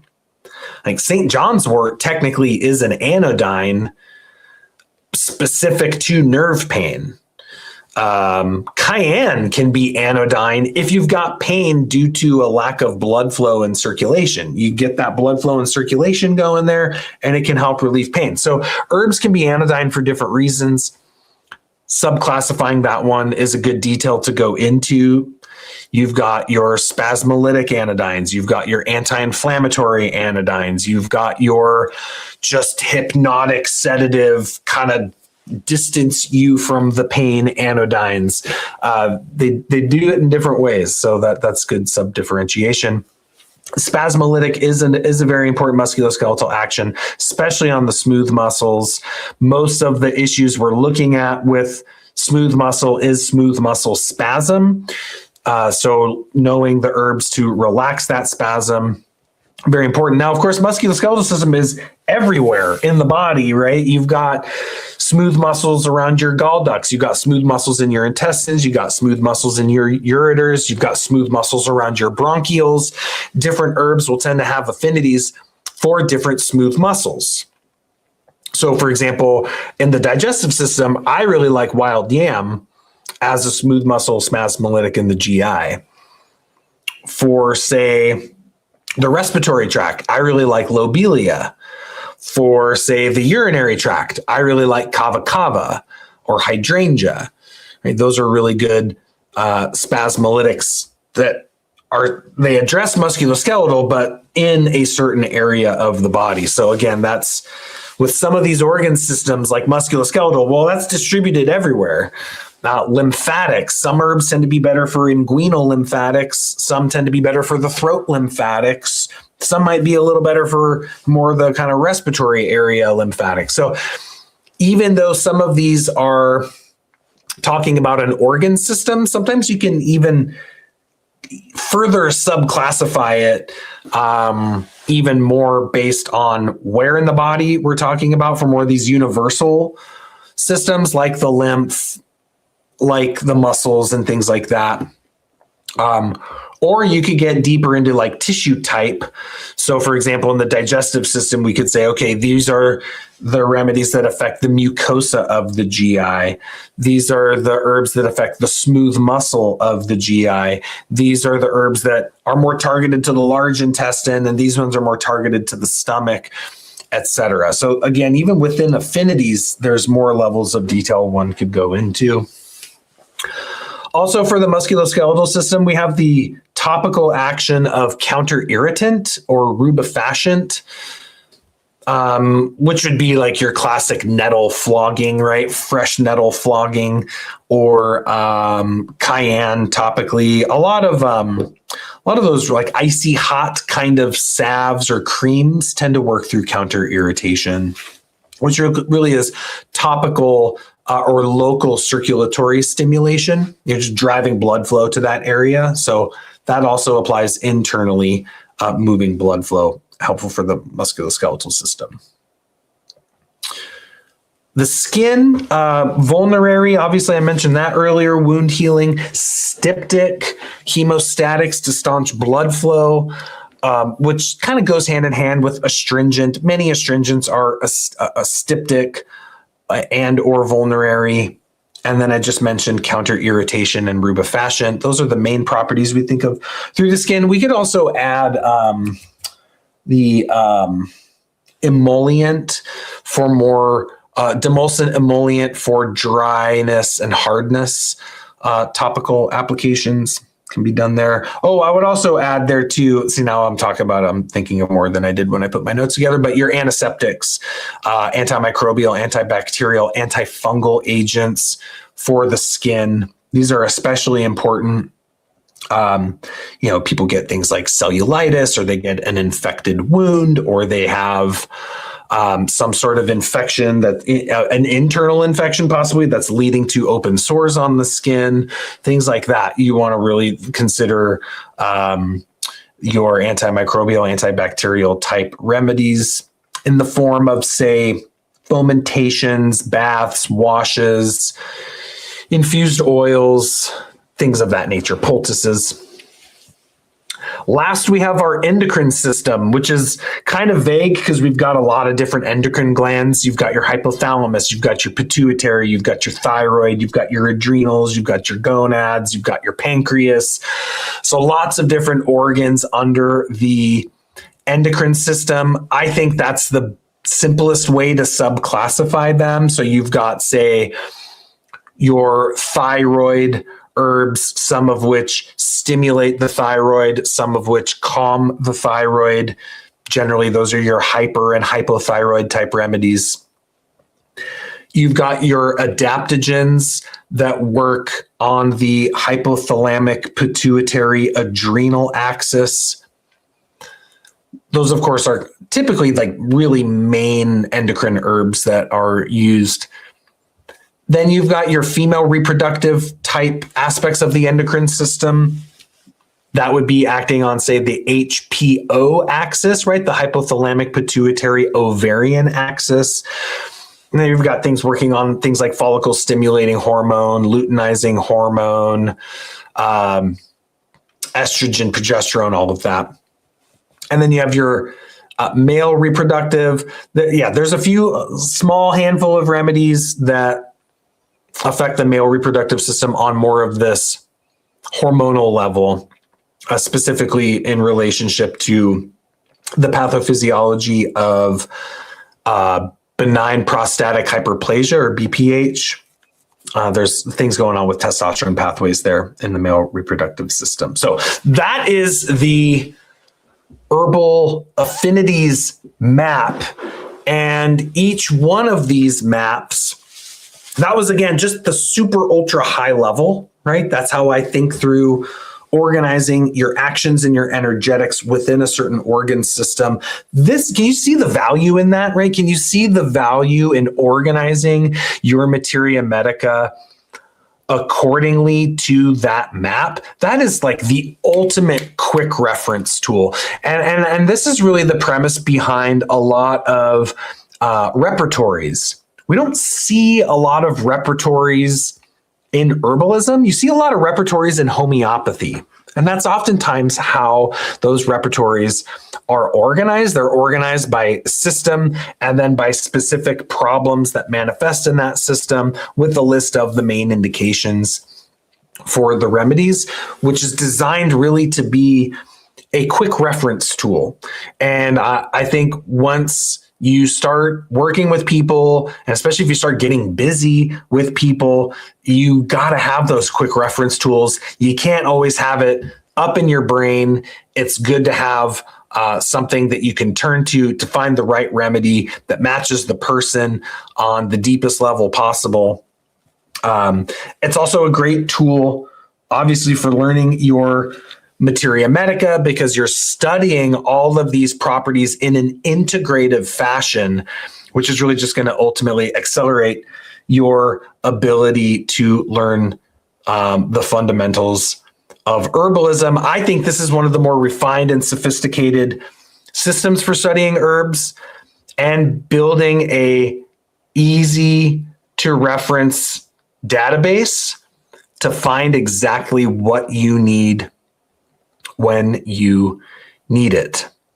So that covers our Materia Medica map.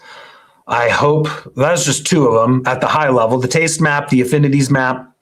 Of course, there's the actions map, there's the energetics map, and these really form the foundations of what you get in Materia Medica Monthly. I'm sure many of you are aware that right now we are in open enrollment for Materia Medica Monthly for a little over 24 more hours. So we close tomorrow, Friday at midnight Pacific time. I want to just take a little bit to talk about the course with you for a minute, tell you about the special that we're running right now on it. Now is the time to get in there because we've got a great deal. We've got a special freebie that you're going to get when you sign up this time. I'll tell you about it. And then I'm going to open it up for Q&A for those of you that are here kind of in the primary webinar platform. We'll be able to answer some questions. If you're watching on social, I don't know if I'm going to be able to get look at questions over there.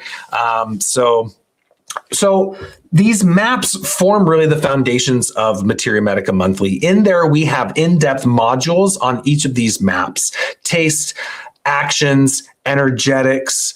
I'm going to be building out the affinities maps this year in our live classes. And these are, we're talking 2 hours typically for each individual action, for each taste, going into all the properties, all the qualities and characteristics, and differentiated Materia Medica lists. So we've got that for all of those maps on top of our monographs. And I think, in my opinion, I think these are the greatest monographs ever. I mean, I'm biased. These are the monographs that I use when I'm referencing things. I'm biased because I built them, so they make sense to me and I really like them. But the monographs that you get in Materia Medica Monthly are incredibly in-depth. These are not just quick one-paragraph descriptions. These aren't just a list of actions and affinities and properties. Yes, we do list them, but then I explain it. So in the same way I was interweaving here the taste with the affinities and the actions and the energetics and the prabhava and all of that, that's what you get for each herb that you learn in Materia Medica Monthly. An in-depth interweaving of those 5 keys, which are then translated into the main clinical patterns that you want to use that remedy for in a therapeutic context. And then everything is rounded out in the third part, where we get into formulation strategies, preparations and dosage, safety and contraindications, pharmacology and chemistry. And I even, because my background is also in, the alchemical tradition, the European alchemical tradition and medical astrology, we even delve into some of the more esoteric aspects of the herbs, their relationship to the archetypal forces of the planets, the elements, and the philosophical principles of alchemy, and kind of weaving that in to build a holistic profile of each herb and how that herb has a medicinal virtue on the physical side, on the psychological and emotional side, and on the spiritual side as well. For me, that integration of the clinical and the esoteric is very important. It really is at the root of the system here at Evolutionary Herbalism. And we have, I think we have something like over 70 monographs in there. These typically are about 2 to 3 hours of video content on each herb. They also come with a very in-depth PDF download of that herb. You get a fresh one every other month. So I'm constantly putting out new monographs every year, every other month. We're putting out a new monograph. And in between monographs, we do these live events, these live classes here, just like this. And the content varies depending on where I'm inspired. But this coming year, as I said, we're going to be kickstarting the Affinities Map series, which I'm very excited to get into. So Materia Medica Monthly is open now for enrollment for our special 2026 period. We are getting ready to raise the price, not by a lot, but state of the world as such, we unfortunately are going to have to raise the price to $29 a month. You can get in now for just $27 a month, which is the way we've had it priced for a very long time. During the special enrollment period, we also have an annual plan where you can join and get 12 months of Materia Medica Monthly, a whole year for the price of 10 months. So you basically pay for 10 months and get 2 months for free at that annual plan. Or you can go monthly at $27 a month. And for all of you that are here and all of those of you that join, by tomorrow at midnight, I'm going to throw in something extra special just for you. People that are already in Materia Medica Monthly, they don't get this one. This is just for all of you that join me this year. So what I'm going to do is I'm going to do a special 3-week live course starting next week. I think it starts next week. I'll have to look at the calendar. I'm pretty sure it starts next week. But I'm going to build out a whole new module in Materia Medica Monthly, and you get to watch me film it. And that module for you only is going to be called Building Your Apothecary. And I'm going to do a 3, possibly 4-part workshop series. We'll see. I mean, I've got 3 classes already for it now, but one of those might be kind of like this class and be a little big. So I might stretch it into a 4th. We'll see. But, you never know with me. I'm just like full of surprises. But you get to join me live just like this. Join me live, watch me film this new module, hang out after the class, ask your questions. This is dedicated time that I set aside just for those of you that join me in Materia Medica Monthly. You've got till tomorrow at midnight Pacific to enroll. Somewhere on the screen, there should be or in the comments area, I think it's in the chat. We're using a new system. There used to be a way there'd be like a clickable thing, but you might have to copy and paste. I'm sure there's a link somewhere where you can click, go over there, check out the details for the program. Don't leave me here because now I'm going to do a Q&A session. So this is where we get to hang out. I get to answer your questions. And I look forward to answering them. I will stick around with you as long as I am psychologically able to answer your questions or vocally able to answer your questions. And I thank you for being with me here. I think I've been talking for about 2 hours now. So if anyone's out there, thank you for sticking with me. I do really appreciate it, though, in all honesty. I know everyone's busy, has a lot going on.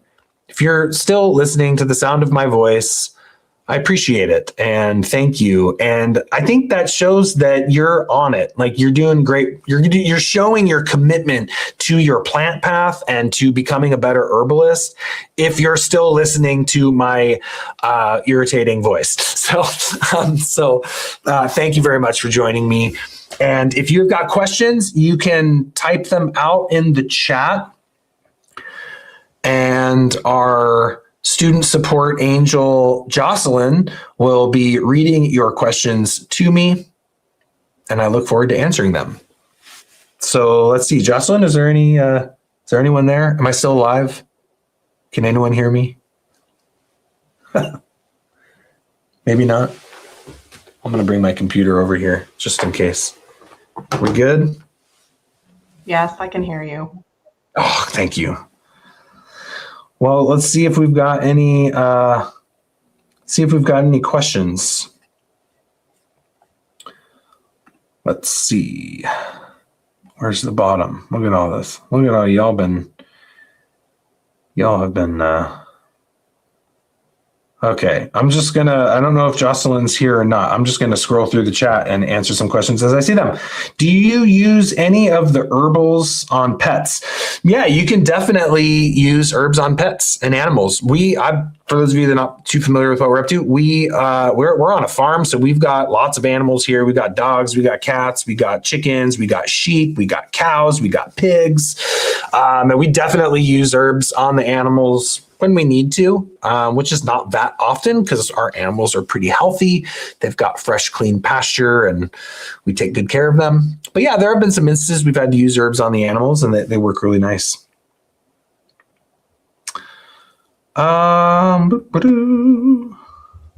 Let's see.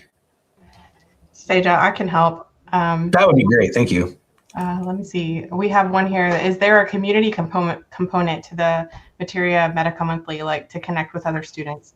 Yeah, great question. Yeah, we do. Actually, this is something I spent probably a few years developing and building out in there because I didn't want to use some sort of external like Facebook group kind of thing, because I know not everybody's on Facebook, myself included, like personally speaking. And so, yeah, we have what we call the Student Tea House, and Student Tea House is awesome. Basically, each program has a specific area in the tea house where there's discussion forums. There's kind of like a home page, a wall, I guess, where people post. You can, look at people's posts. You can post yourself. You can set up your profile. You can friend people. You can DM each other.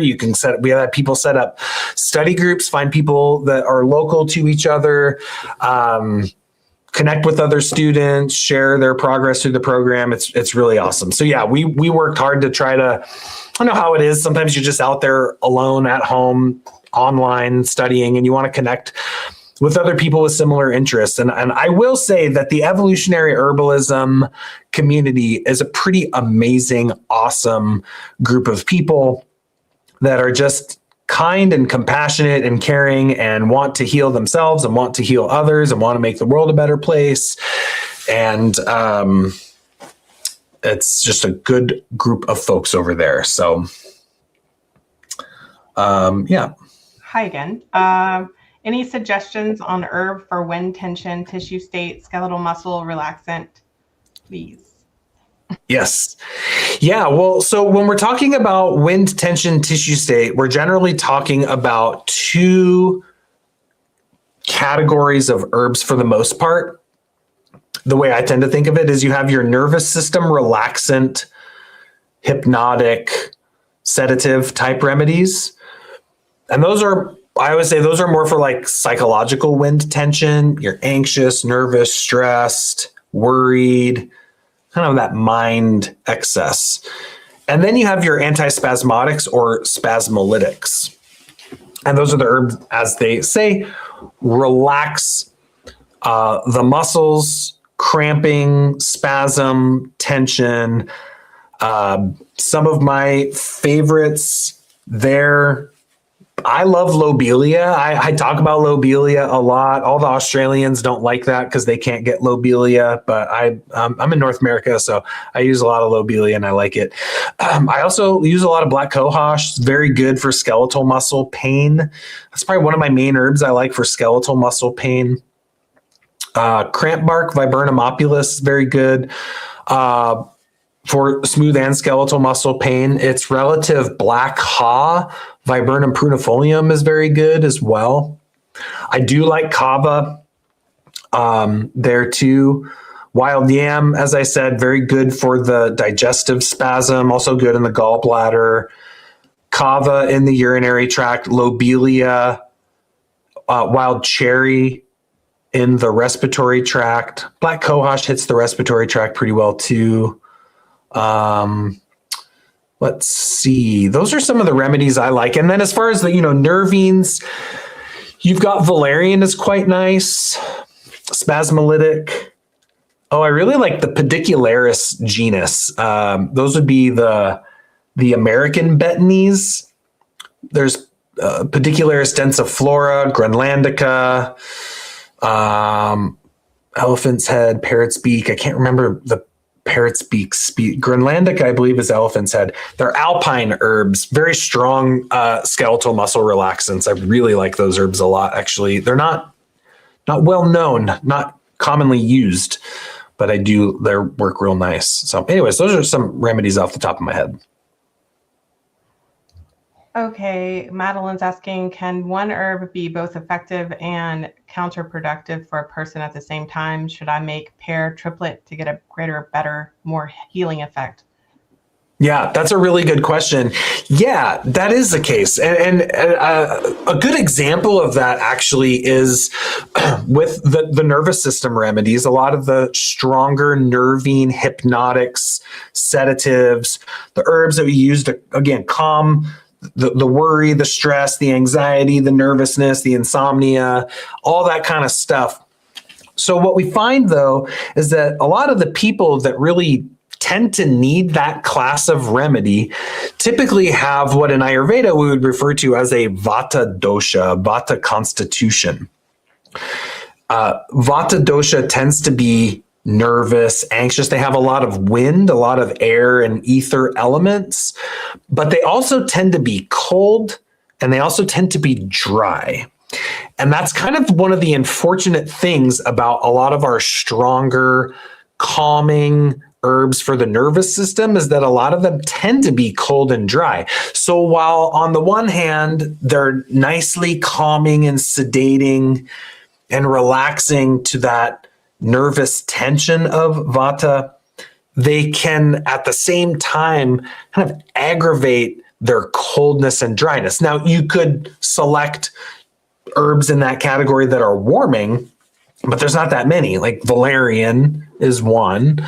But a lot of the rest of them are bitter and cold. And so that's where, just as you said, formulation is a great way around that. This is why it's so common, for example, to see licorice in so many herbal formulas. This is because, Chinese medicine, they say it harmonizes the formula. Now, the way I was originally taught that, or the way it was explained to me, was like, oh, it tastes good. Licorice harmonizes the formula because it tastes good. So it enhances compliance. I'm like, yeah, that's true. But on a deeper level, it harmonizes the formula because it corrects the dryness of all of the other herbs. Because if you look at most medicinal plants, they're drying. It's hard to name 20 moistening herbs for a lot of folks. A lot of folks have a difficult time naming 20 moistening plants. Super easy to name 20 drying plants though, right? Because most herbs are drying. And so this is where you get into formulation principles in order to correct a formula that might be excessively drying or maybe excessively cooling. And that's where you can add small amounts of other herbs. Maybe just put a little bit of ginger in there to warm it up, put a little bit of licorice to moisten it up, and then you've got a little bit more of a constitutionally balanced formula. Okay. Is motherwort considered to be very astringent? I do not consider motherwort to be notably astringent. I consider it to be mostly bitter and quite bitter at that. Yeah. Motherwort's let's just say it's not an herb I recommend people use as a tea herb. It's definitely much better used as a tincture because most people, unless you're really into herbs and willing to suffer through drinking something horrible tasting, most people won't drink motherwort tea. It's just far too bitter. Could evergreens be considered slightly sour? Yeah, definitely, especially the tips. Like out here in the Pacific Northwest, we have a lot of Douglas fir, the Pseudotsuga menziesii. And the tips, those fir tips, are really bright green, almost like a yellowish bright green color. And you take those fir tips and eat them, and they're super sour. Yeah, that's a really good example. I never thought of, I kind of overlooked that one when it comes to the sour herbs. That's good. I'm going to use that from now on because I forgot about the sourness of fir tips. That's the only one I'm really familiar with. As far as evergreens, I'm sure there's others though. That's just what we have in the Northwest, mostly Doug fir. We have Western red cedar, the Thuja plicata, but it doesn't have the sourness. It's much more just pungent and aromatic. Crystal's asking, how do we consider constitution and diagnosis for chronic versus acute symptoms or illnesses? What if a client has both? Do we first treat the acute symptoms and then work on the chronic underlying constitution imbalance, or would you say they are often interconnected? It depends. Sometimes they're interconnected, sometimes they're not. Generally speaking, I think it's important to always address the primary complaint. So when you're working with a person, the main thing is kind of whatever the client says the main thing is, right? And you don't ever want to overlook that. So if they come to you and say their main thing is headaches, but say after a big long consultation and you go through all their different organ systems and you find out they have all this other stuff going on that's important, you're going to want to address that, but you can't forget that the main reason they came to you is that they have headaches. And you absolutely need to make sure that you're addressing those headaches. Otherwise, they're going to be like, why did I go there? They totally missed the point, right? So the main thing is the main thing. Keep the main thing the main thing. I think it's always best to address the acute things first, because they're what's on it's what's on the surface. It's like the surface most layer of the onion. If someone comes to me and they've got all these chronic issues, but right now they've got a fever and bronchitis or something, I'm going to treat the fever and the bronchitis because that's what's giving them the most suffering right now in the moment. And that is our goal, right? We want to alleviate suffering. We want to help people feel better. We want to, it's okay to treat their symptoms so long as we're taking into account their vital force and the energetics and the constitutional state of those acute symptoms. And so this differentiation is explained, I think, quite eloquently in Ayurveda, where they talk about the difference between the prakruti and the vikruti, right? Where you have the core constitution that is inborn, your great nature, your prakruti. It's like it's there, it's the core of who you are, it's there the whole life. Then you have vikruti, which is the assumed constitution, which is really the pathological state. It's really the imbalance. And so the way I was taught is that it's always, you don't treat or try to balance the prakruti when there's vikruti present. Like you always treat the assumed constitutional pattern first so that you kind of peel. I always kind of think of like the onion, like you're peeling back the layers of the onion. And yeah, sometimes you can address the surface of the onion by hitting the core root thing first. But in many instances that takes too long. And sometimes you need to work on the outermost layers while you're addressing the deeper things, if that makes sense. I find chronic issues, obviously they take longer to develop. They also take longer time to resolve.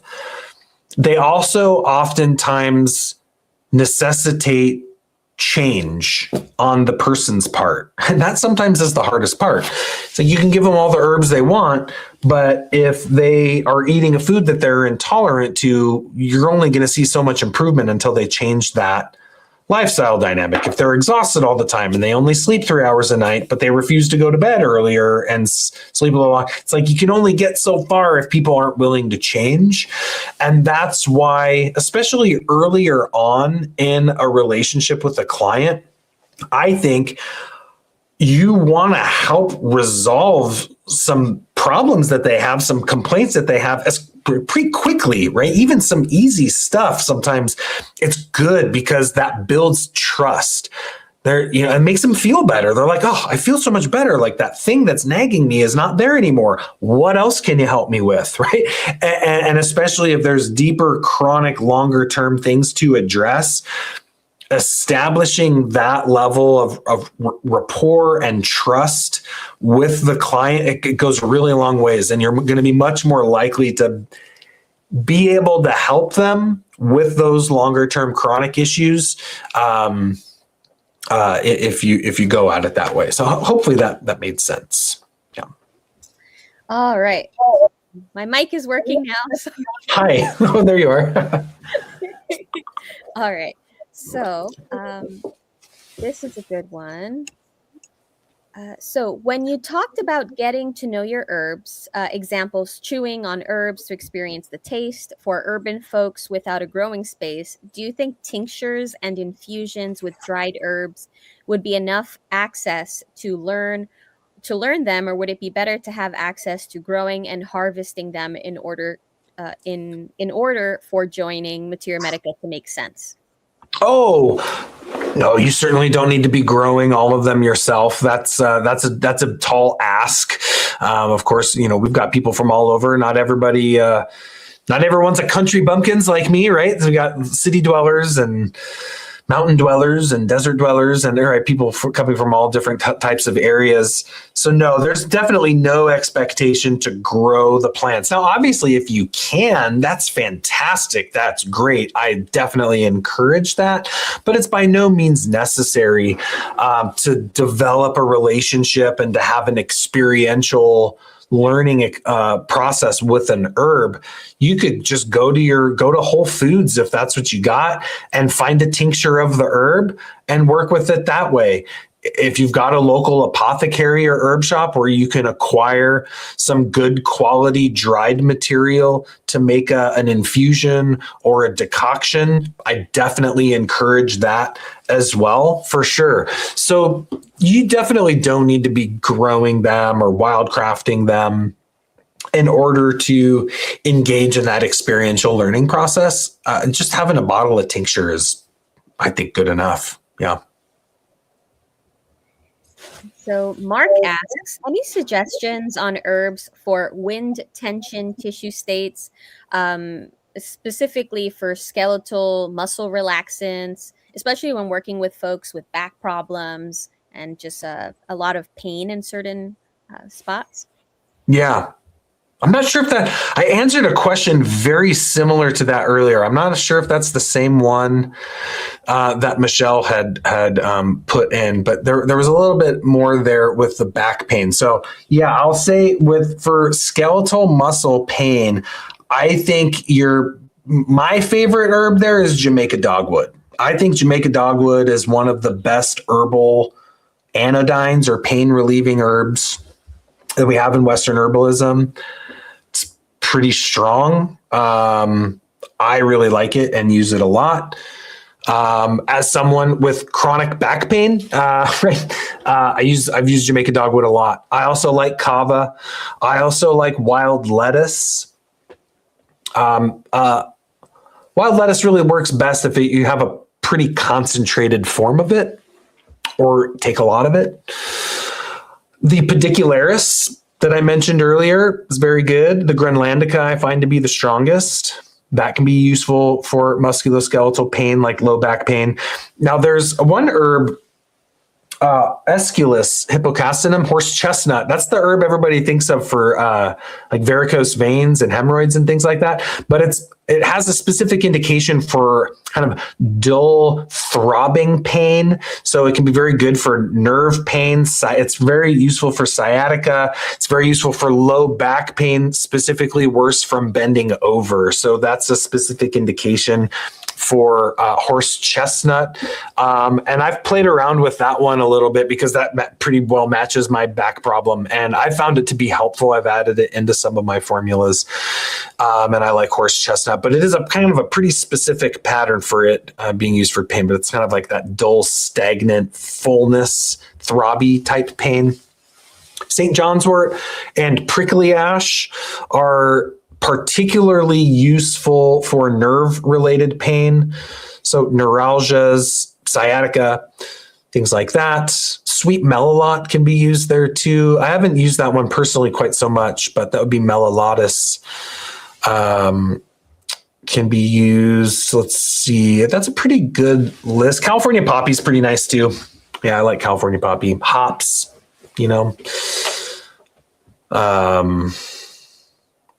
Yeah, well, hazy IPAs actually are a really, if you're a beer drinker, a hazy IPA can be pretty good pain relief for musculoskeletal pain. And I mentioned specifically the hazy IPA. I mean, part of me is kind of joking, but in all seriousness, it's a very strong concentrated dose of hops that you get specifically in hazy IPAs. Now, a lot of people don't. Some people like them. They're an acquired taste. I used to completely despise them. I'm not a big beer drinker. Sometimes on a hot summer day, if my back hurts, hazy IPA, pretty nice. And I've actually grown to appreciate the bitterness of the hops that we find in a hazy IPA. So that can be sometimes in a pinch if someone's really hurting. One of those can do the trick. Also really great if someone is having, if someone's needing to pass a kidney stone, hops can be really useful for the pain of a kidney stone because it dilates the ureters. So, all right, we have some program-specific questions. So Vanessa asks, is there a community component to Materia Medica Monthly? Like, can I already answered that one? Already got that one. Yep. Sorry, it was at the bottom. That's okay. Let's see here. And all right. Another one. How does Materia Medica program actually work? You had mentioned getting herbs every other month, but how many herbs do you currently have in your plant monograph library? Yep. Yeah. So the way it works is that you have full access to the monograph map, the taste map, the actions map, the energetics map. There's a couple other modules in there, roots of holistic herbalism. I think there's a few others I can't recall. And then there's the monograph library, I believe. And Michelle would probably be able to give you an exact number. I'm pretty sure there's over 70 plants in there right now. I think we're at 73 this month. 73. Okay. Yeah. So 73 herbs. So the way it works is that when you join, there's kind of a fun system that we have in there where you join and you have a certain number of kind of like, it's like a point system. So you have a certain number of tinctures, right? And so when you join, you have, I think it's 50 tinctures, which is like the point system. And then you use those tinctures to unlock your monographs. And then as you finish your monographs, you earn more tinctures, which allow you to unlock more. And so it's kind of a fun way that we've gamified the program, and you kind of earn these points, and then you can spend those points to unlock more of those monographs. And I forget the exact number, but I believe when you join, you join and you have enough points to unlock like 10 monographs, I believe. And then as you work through and complete each one, you earn more, enough to unlock more. So that's kind of the way we have it set up in there. Okay, and in regards to IPAs, will a non-alcoholic hazy IPA work as well? Asks Chris. I mean, if it's super hoppy, yeah.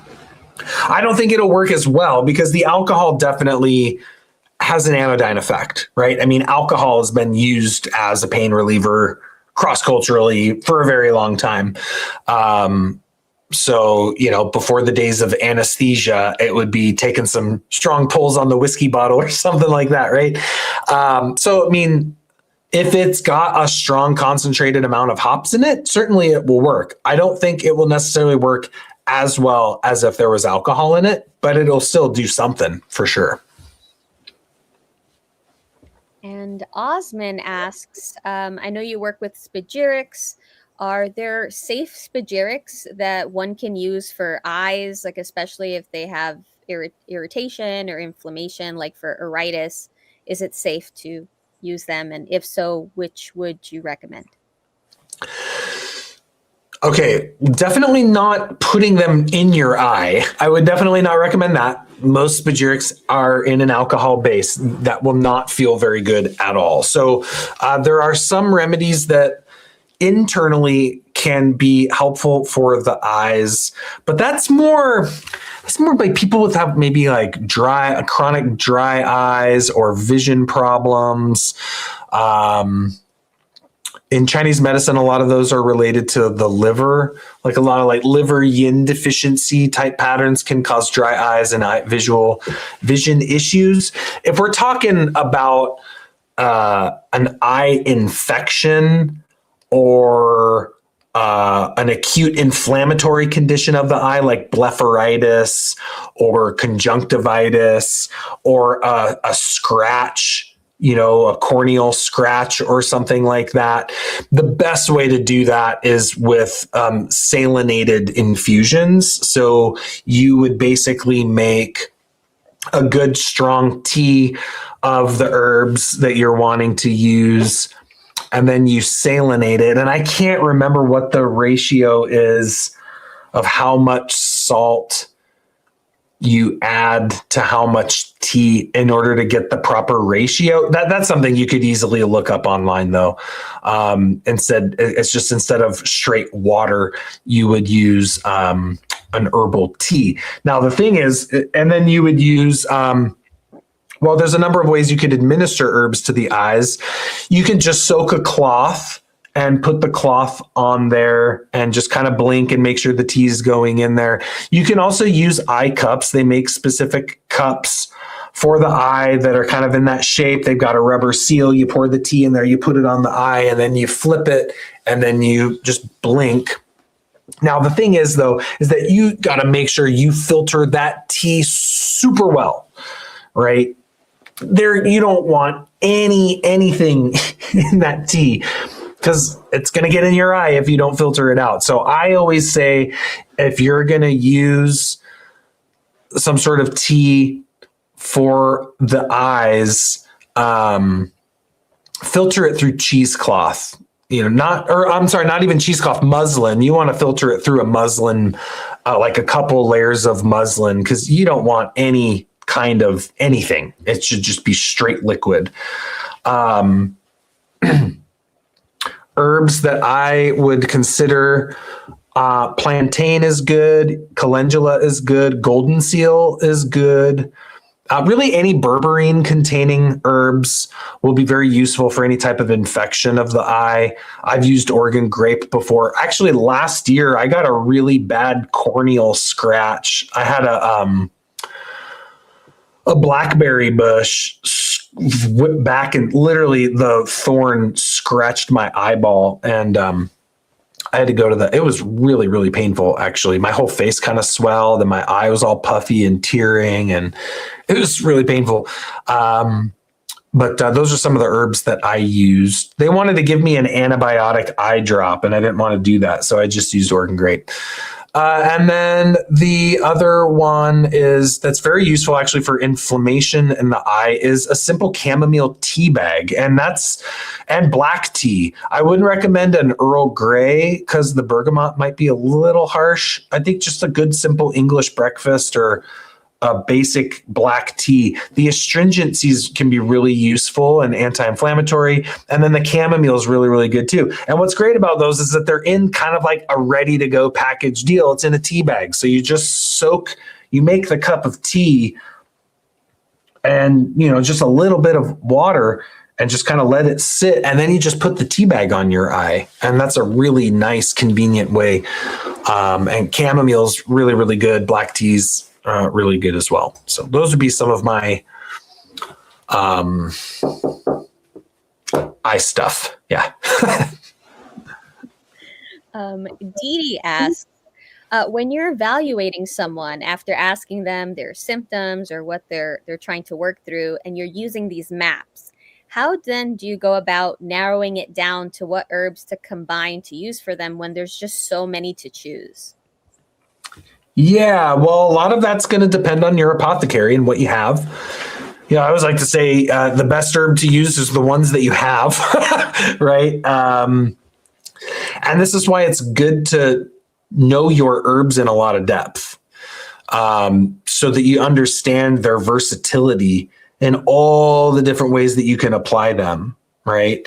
A lot of people think chamomile is just a gentle calming thing for kids that can't sleep.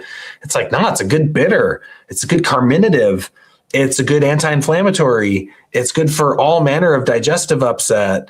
it's like you can use it in a lot of different ways. So I think the main thing, generally though, if you're working with someone, right, and you've done your intake, the way I tend to think of it is, okay, I've done my intake. I have a pretty good idea of what's going on. Then I have a process for how I translate the information from the intake into my remedies that I want to use. And the first thing I do is just really what I taught you earlier is I think, okay, what are the affinities I want my herbs to have? What are the actions I want my herbs to have? What's the energetic I want my herb to have?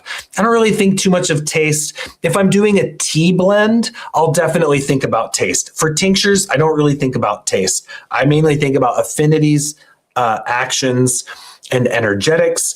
Of course, if there's any specific indications for an herb, then that's going to be a main one I want to consider. But if you have that list and you go to say, okay, this organ system with this action, with this energetic, you generally will be narrowed to a relatively small-ish list of herbs. And then if you factor in what herbs you have on hand on that list, it's usually pretty small. And then sometimes once I get it narrowed down to that small list, it's kind of like, I think there's a very intellectual, rational way of figuring that kind of stuff out, right? Of like, okay, which herb really matches the person better? You know, maybe they're really, really hot and this one's much more cooling than any of the other ones. Or maybe this herb has some of the secondary actions.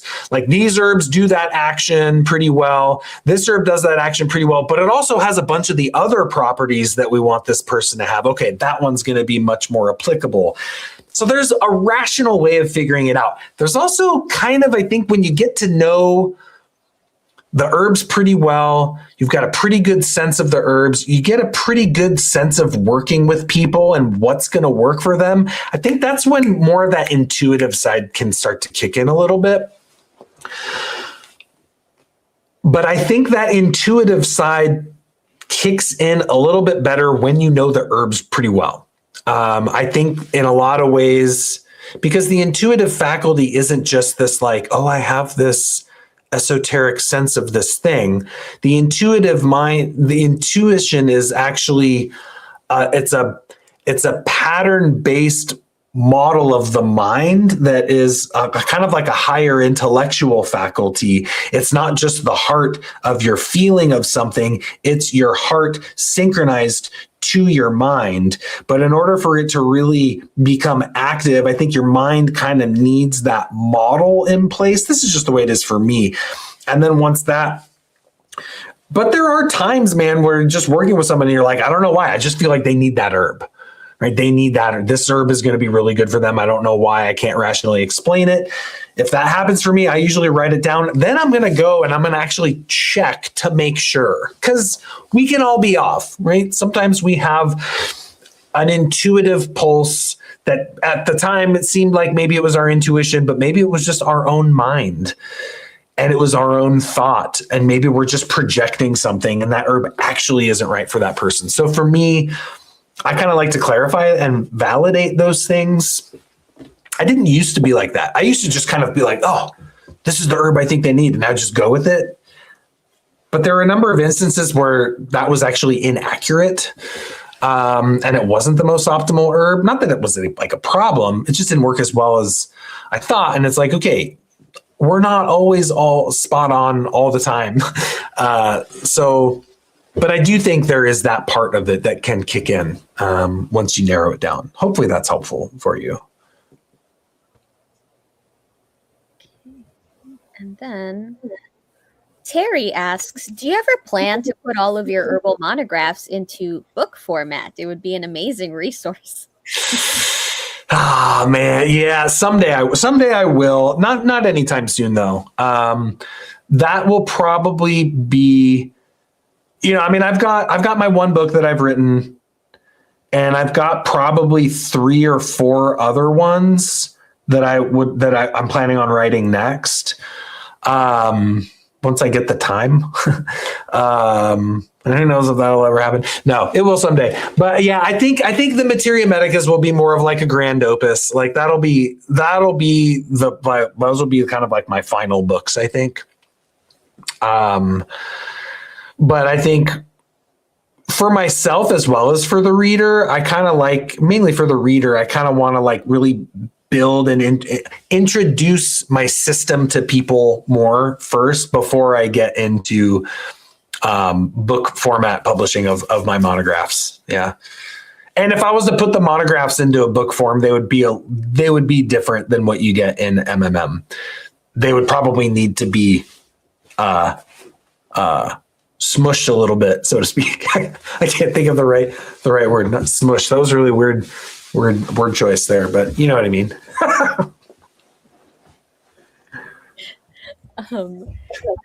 Triasa asks, how do you go about if working with a client if there really isn't a complaint? They say, I find it very frustrating when people are looking to herbs to solve a problem, but not supporting the body as a whole. Yeah. Solve a problem, but I mean, I'm assuming maybe you're referring to like something in their life or like more of a psychological or an emotional thing as opposed to a distinct physiological thing. That's kind of what I'm gathering. I'm not sure if that's accurate or not. Yeah, I mean, there are definitely psychological indications for many an herb. But I mean, typically people go to an herbalist because they've got some kind of complaint, right? Like there's some kind of problem that they want a solution for. And I find that even people that say they don't have anything wrong with them, usually a handful of well-placed questions can start to open up some doorways. It's not uncommon for people to just normalize the abnormal. I think that's a big one these days, is where, I mean, you just look out in the world and it's like somehow the abnormal has become normalized. And I think that happens in people's health. You know, I mean, there's a lot of people out there that think having a bowel movement every 2 or 3 days is like perfectly normal and healthy. It's like, that's not normal and healthy. Some people think it's totally normal to just like get 3 or 4 hours of sleep a night, you know, and maybe there's some people that can operate that well, but most people are going to be like, feel pretty rough with that. So I find that with enough questioning, you can usually find some stuff that people need some help with. Yeah. I don't know if I answered that question very well or not, but I did my best. Here we go.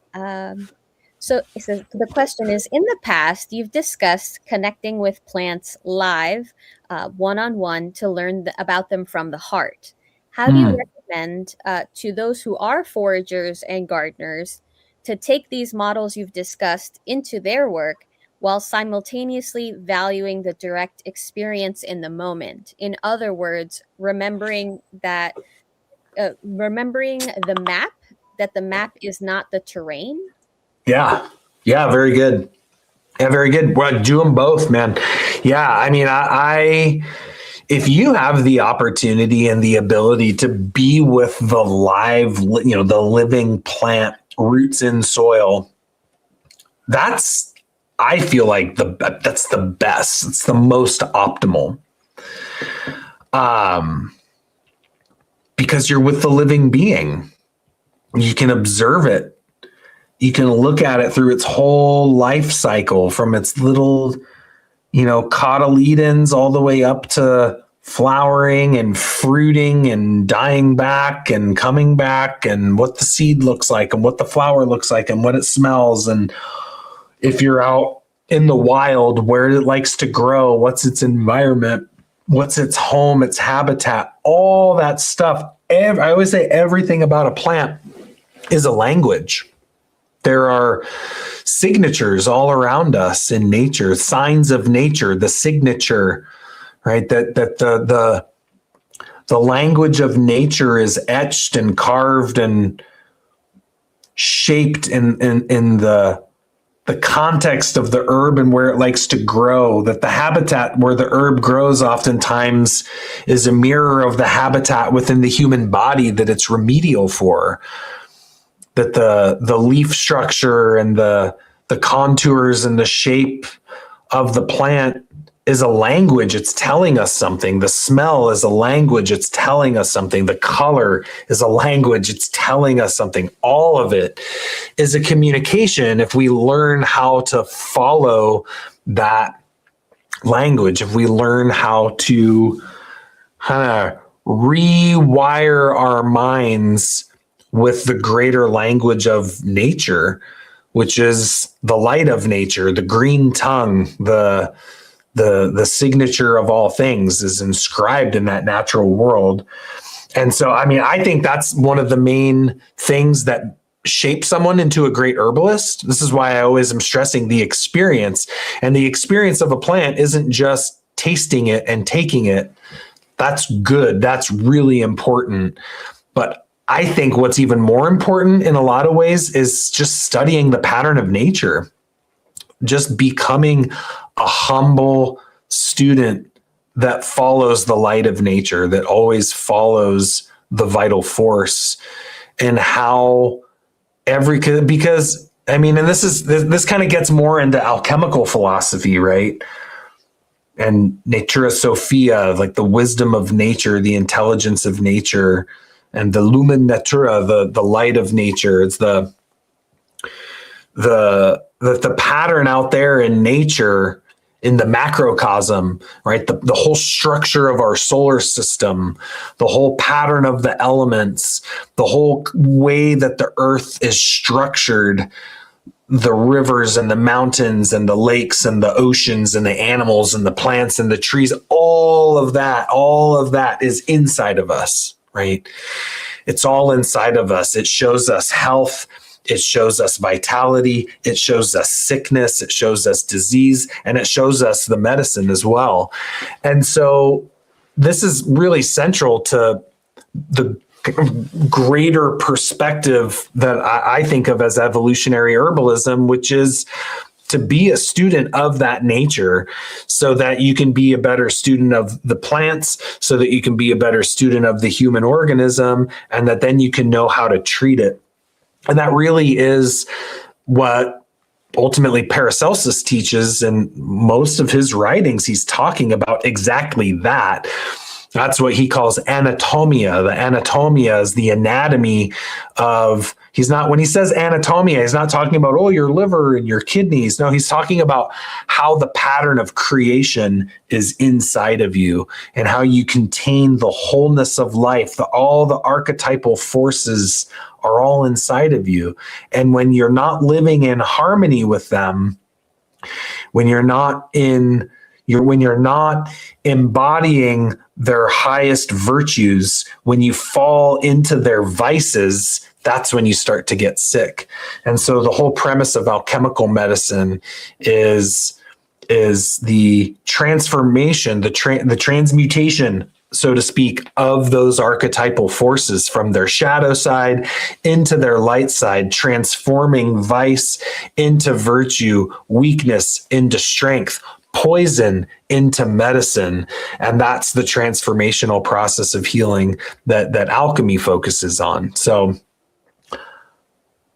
I don't know why I started talking about all that, but hopefully that answered your question. I don't even remember what the question was, but I like talking about all that kind of stuff, kind of the esoteric side of things, right?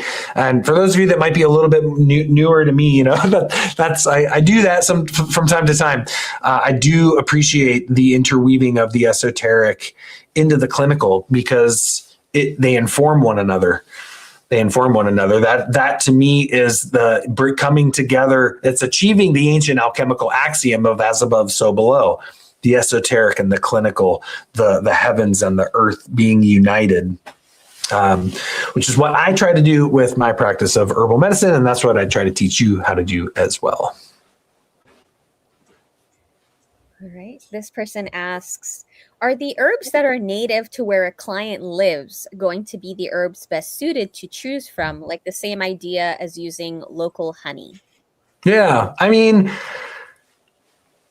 I mean, I think let's say if when Armageddon comes, that's just what we're going to have to do. You know what I mean? Like, I mean, and that was what, I mean, during COVID, that became really apparent to my wife and I. We were talking, and I remember we went to our local co-op one day, and it was like herb shelves cleaned out.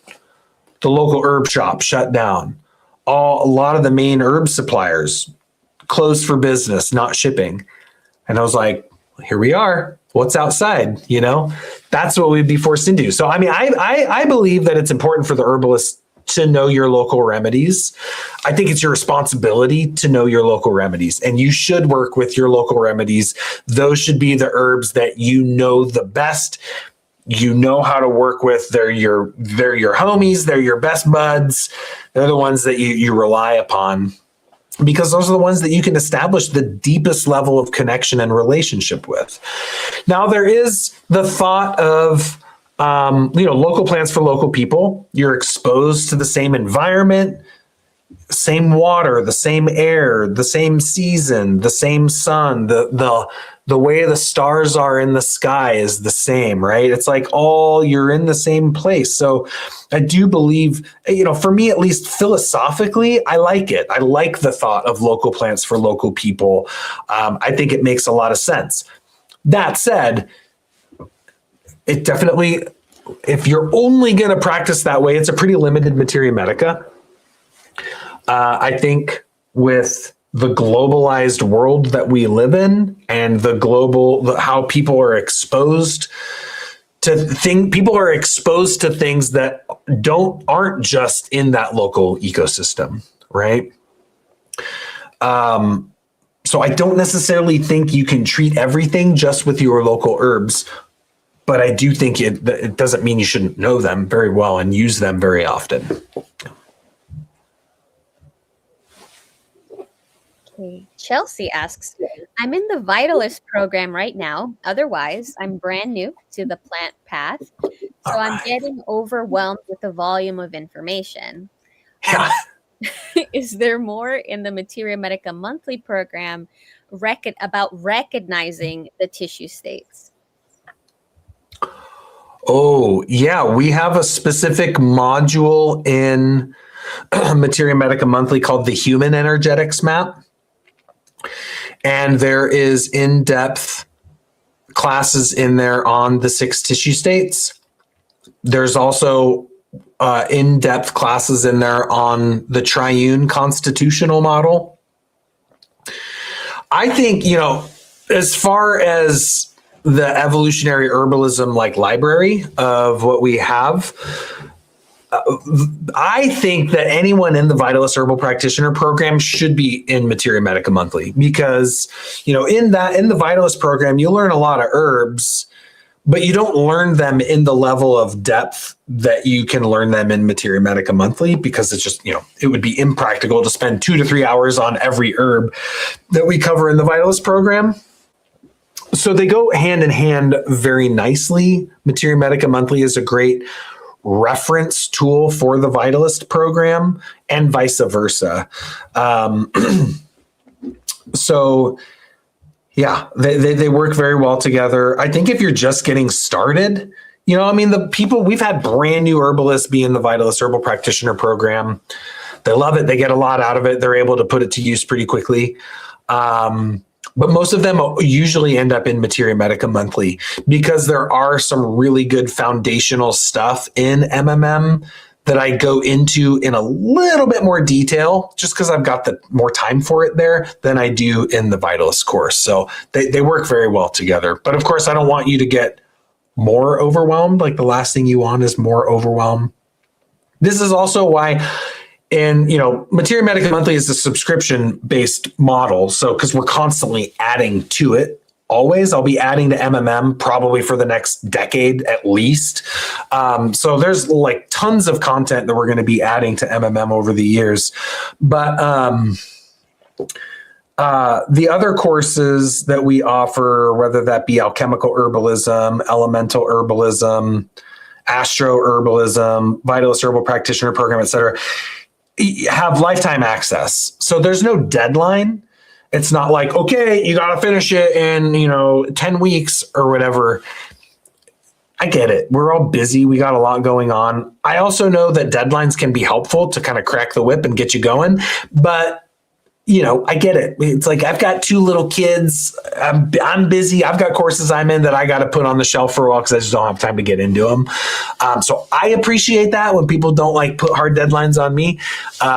So that's the way we are too. So you get lifetime access to all of the courses. MMM is a continued subscription, so it's a little different. But I'm just saying that because since you're in the Vitalist program, I don't want you to feel rushed, to feel like you got to get it done hyper warp speed or anything like that. Take your time with it. But I do think if you're just getting started, Materia Medica Monthly is a great additional resource for you to have, especially as you're going through the Vitalist content and you're like, like he talked about that herbal action there, but I sure would like to know more about it. Then you go to MMM and then you got like a whole 2-hour class on that action with the Materia Medica, and you get to much more solid on that herbal principle. So they work together very, very well. Everything I do is kind of like a cross-referencing database. If you kind of like, as I'm all about patterns and frameworks, and so everything loops around. All the courses are actually a whole integrated system. So as I'm redoing a lot of the courses here at EH, I'm trying to make that a little bit more explicit for some folks. Some folks kind of figured it out and tuned into the pattern of it, but I'm not sure everybody really sees how all the different courses weave together and integrate and kind of operate in stages in some way. So yeah, as we go through and update courses over the years, try to make that a little bit more clear. Chris asks, could you talk a little bit more about this live bonus that we're getting when we sign up? Just like an overview of what we will be learning. Yeah, for sure. Yeah, I mean, it's based on apothecary building, so it's pretty logistical and practical in a lot of ways. I've never taught a class like this. It's brand new, so I'm excited to teach it. It's basically the logistics of like what setting up your apothecary could look like in regards to, like really practical things like spatial consideration, shelf space, how to set it up, what you need, what equipment you need, what supplies you need, how to make your dispensation from your apothecary organized, structured, efficient, effective. And then I go through what should be in your apothecary, and I kind of give some examples of here's like a good kind of down and dirty bare bones core essentials of an apothecary that I would recommend, to here's a little bit more of a robust one, to here's kind of the badass, like you got everything you need kind of apothecary. So I do actually kind of give you pre-built examples of apothecaries that could be, and I've kind of organized it based on, let's see, one of the classes goes specifically into bulk herbs and topicals for dispensing teas, like tea infusion decoction formulas, and then what kind of topical stuff. And then the third one goes more specifically into tinctures, what I think an optimal tincture dispensary would look like on like a small scale versus a larger scale. And then how to organize it, getting like with the most overlap. So we kind of I talk a little bit about some of these affinity maps in there, but more in the context of how to choose the herbs that cover the most bases as possible. So I kind of teach it through an example apothecary. It's really cool. I'm actually really excited about it. And then in that class, I also do a little bit of an intro to modular formulation. And that's where I have a feeling I'm not going to have quite enough time. So I might take that one and make a 4th class actually, and do a talk on modular formulation, because modular formulation is awesome, super cool, super fun, really interesting, very creative. And I think it's I think it's the way. Personally, I think if you are an herbalist and you get busy, you got a clinic, you're compounding and dispensing things yourself, I think the modular way is the most efficient, effective way to create custom compounds specific to the patient. But you can do it in a way that's fast. Then you're not having to spend 20, 30 minutes putting formulas together. You can get a formula you can put a couple 7-herb formulas together in under 5 minutes with modules. So it's a concept I learned from Paul Bergner. And when I learned about it, I was like, this is seriously like the coolest thing ever. So I'm in the process of building out a lot more teachings on that. I'm actually going to be talking about modules when I go into the affinity maps. So this year, when I do affinity maps, I'm going to give example modules, modular formulas, which are basically simple pairs and triplets of herbs, and then how you would move those around to build more complex formulas. So anyways, that's a little bit more detail on that free course you'll get to watch me film. There's speaking of topical. So Jada has a great question. So I started my herbal skincare product line late last year, and I try to make my formulas synergize energetically. Since I'm not working directly with people, I feel like I'm potentially misleading people, although I've received a lot of positive feedback. How do you navigate setting expectations, or is this even something to worry about in herbal skincare? Yeah, I don't think it's something to worry about too much with skincare. Like typically with topical things, energetics aren't really that big of an issue. I mean, in most cases, it's not that big of an issue. Certainly there are instances where, if someone's got a really hot, dry, itchy, scaly, flaky kind of skin condition, like, yeah, you should put a demulcent on there, like a cool, moist, soothing kind of thing will be great. But in a lot of instances, it's not quite as relevant. I don't think it's quite as relevant as it is for, say, internal usage, where you can like really aggravate. If someone has, for example, a really hot, dry, irritable cough, and you give them a formula of like thyme, oregano, osha, and lomatium, you're going to really aggravate their cough, right? Because the energetics of those herbs are the same as the energetic of the condition. You're going to really aggravate that cough. They're not going to be very happy with you. Conversely, if you give them, some wild cherry and some licorice and some, soothing, moistening kind of things, some Solomon seal, stuff like that, it's going to feel really good. I think with a lot of skin things, you're less likely to aggravate problems. I mean, maybe there's some instances where you could, I mean, if someone's got, for example, like a really oily acne, obviously you don't want to put a bunch of really thick unguent like oils on that because it's already oily, right? You kind of want to like dry that out a little more. So there are certainly constitutional factors to take into consideration. Ayurveda does that for sure with their topical oil application, for example, right? For example, they tend to recommend sesame oil for Vata types. I think is it coconut oil for Pitta types, and I can't remember what they recommend for Vata types or Kapha types.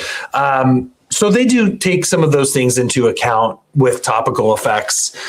But a lot of for me, a lot of topical treatment is more first aid situations. Not so much. I mean, and I'm not sure if your skincare products are for like beautification purposes, or if it's more for, wound healing salves and sore muscle things. That's more the first aid type stuff is what I'm more familiar with using herbs topically.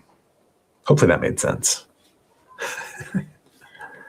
Austin asks, what are your thoughts on releasing emotional tension out of skeletal muscles? Are there any herbal actions or herbs to focus on that you enjoy for those functions? You say the first part one more time?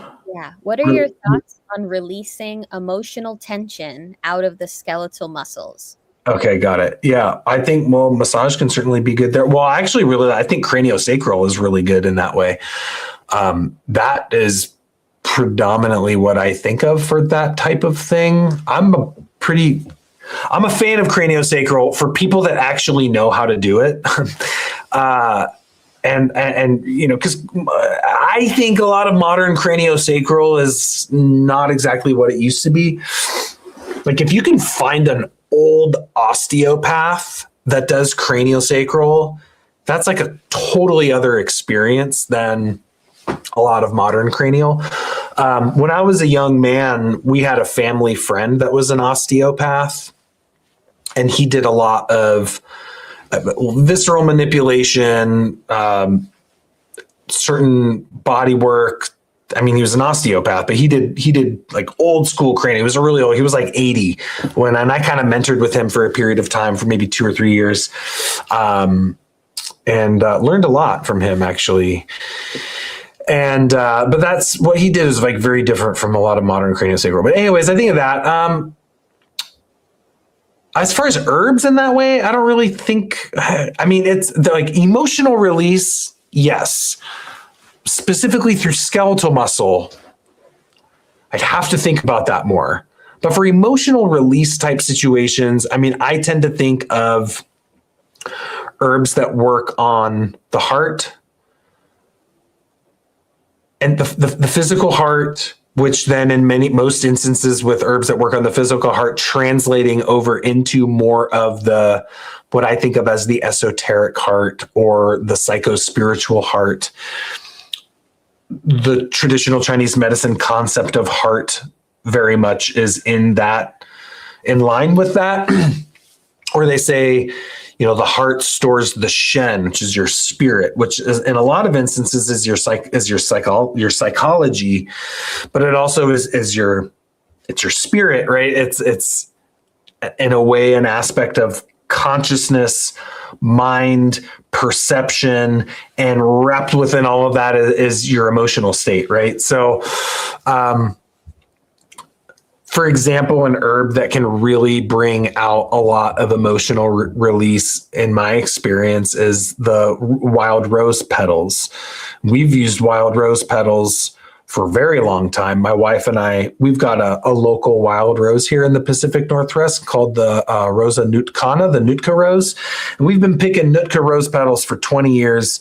You know, well, that was actually one of, well, for the romantics in the audience might appreciate it, but that was how, like, my wife and I actually spent one of our first dates was picking Nootka rose petals and hawthorn flowers, because they flower at the same time around here. In a field we ended up calling the heart field, because all the herbs in that area were like heart herbs. But anyways, Nootka rose, we use it in spagyric essence form, which is a very volatile form of that, but really tinctures will do it too. The mimosa blossom is very good. Albizia, which was the Albizia julibrissin flower. But those are pretty strong there. Hawthorn flower can do that too. A little bit of milder degree. Yeah, those are the ones that come to mind. Yeah. But those are like more heart emotion, just kind of general emotional release. That doesn't really tie into skeletal muscle too much. I have to contemplate that. Black cohosh is a pretty psychological remedy. It's a musculoskeletal relaxant, antispasmodic. It's more like black cohosh is for like a really kind of broody, doom and gloom, melancholic, depressed. Like it can be used for a lot of like hormonal related depression. It's a very kind of Scorpio for the astrologers in the bunch, if there's anyone out there. It's like a very Scorpio kind of plant. Dark, broody. Yeah. That's what I can think of. Diane asks about how much time does it take to get through one of the monographs on average? Oh, on average, I would say most monographs are between 2 to 3 hours. Some of the earlier ones went on pretty long. These days, I would say there are always 3 videos, and each video averages between 30 to 60 minutes. So the longest monographs will be 3 hours. Some of them might be like if there's 2 30-minute ones and then a 45-minute one, like an hour 45. It's very rarely 3 30-minute videos. I think most of them are over an hour and a half. But yeah, I would say between an hour and a half and 3 hours, but most are going to be on the like 2 to 2.5 hour mark, I would say. And then the PDFs are generally maybe like 20 pages, between 18 to 24 pages, depending on the remedy. Some herbs are real simple and some herbs are really straightforward and they've got like a few things they do really well. And some herbs are a little bit more complicated and do a lot of things and require a little bit more description. So it just depends on the remedy. But yeah, I would say that those are the average times on the videos and length of the PDFs that you get there. Hannah asks, can you speak to how did you discover spagyrics? Oh, well, yeah. So I was first introduced to spagyrics while I was traveling through Tuscany, Italy on a study abroad trip when I was at university at Bastyr University. And so we did a study abroad trip in Tuscany, learning herbalism over there and getting to learn from some different, it's kind of part of it was like herbal industry stuff. So we got to go to some herb farms and some manufacturers. And then there were some local herbalists, clinicians. And then there was this one guy one day that was like a homeopath, an MD, an ND, a medical astrologer, and an alchemist. And he talked about, I think he started his lecture talking about the book of Genesis and its relationship to healing. I was like, whoa, this is cool, man. And so he went through the whole cosmology and creation story and the macrocosm and microcosm and Paracelsus and homeopathy and spagyrics and planetary herbalism. And it was really cool. Blew my mind. That was like life-changing moment. I remember sitting in that class and everybody was just kind of like bored, looking outside at the ocean, like really wanting to, go jump in the water or whatever. And I was just like ferociously taking notes. I might have been the only one paying attention in that class. I was excited. I could feel like my neurons lighting up in my brain. I was like, this is it. This guy has the answers, So that was a big turning point. So yeah, that was where I was first introduced. And then I ended up, when I came back, I got every book I could get and just devoured them. Literally, I ate the books. No, I'm just kidding. But I did read them ferociously over and over and over again. And then it turns out that like one of the world's top practicing modern day alchemists lived like 45 minutes away from me. And that's a man by the name of Robert Allen Bartlett. And he's written some really excellent books on the topic. Great teacher, great mentor, great man. And you can find his work at Spagyric US or Spagyricus, spagyricus.com. And he's teaching classes and workshops here in Washington State. And I highly recommend that people learn from him because he's fantastic. Yeah. And Terry asks, are spagyrics more effective than macerated tinctures? I think they are. Yeah, I have arguments for them being a bit better. Some might disagree with me on that, but that's all I use really as far as liquid extracts go. I use teas and I use spagyrics. I think there's something about the alkaline mineral salts that opens up the body to receive the other constituents on a deeper level. I don't have a scientific study that proves that that's true. I just have my experience of having worked with them for a while, and giving them to a lot of clients, selling them to doctors that give them to a lot of clients, and hearing them be like, oh yeah, I used to use all these herbal products and now I switched to the spagyrics, and it's like, whoa, big difference. So, I mean, that's just based off of my experience. I think they are, but I also think they need to be prepared properly. I don't think just sprinkling a little ash in a tincture is going to do it. I also don't think extracting every herb in 95% alcohol is going to do it. I think the herbs have to be tailored to their unique solubility range. Just making a good tincture basically from the get-go, and then doing good calcination practices, yielding good crystalline salts, cohobating them, following the planetary timing mechanisms is key that I bet a lot of modern spagyricists don't follow. I'm a bit of a stickler with that in my lab.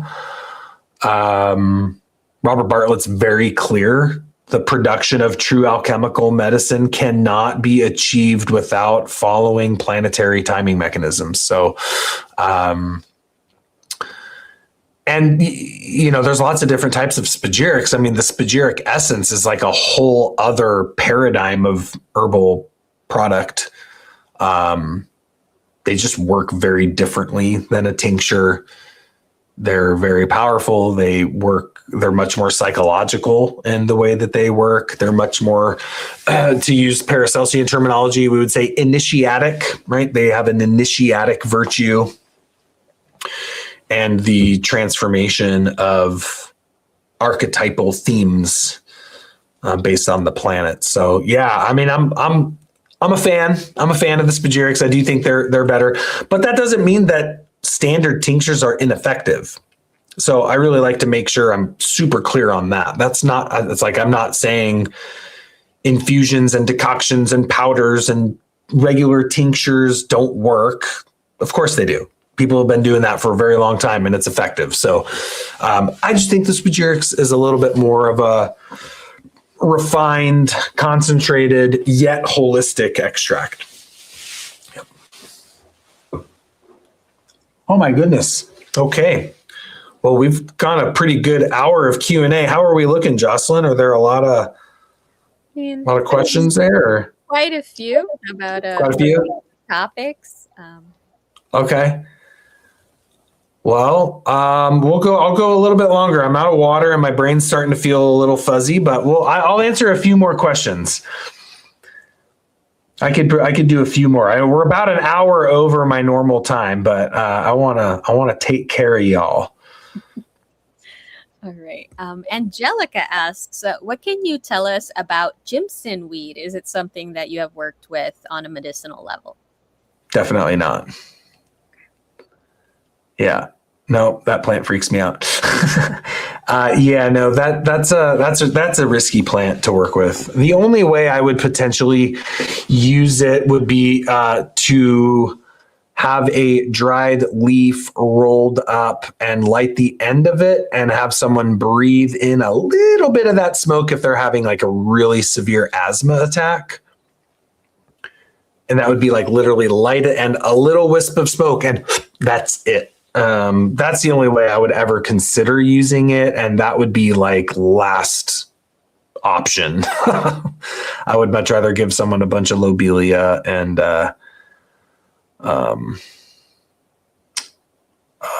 what's the one for the asthma attack? Whatever. It doesn't matter. It wasn't your question, but yeah, other than that, that's about all I have to say about that, about the old datura.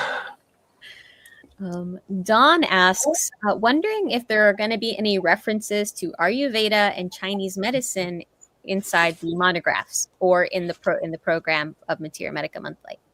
Oh yeah, definitely. Especially the effects of the plants on the doshas. That's in every monograph. Yeah, every monograph when we talk about the energetics, I always talk about the warming, cooling, moistening, drying, stimulant, relaxant, tonic property of the herb.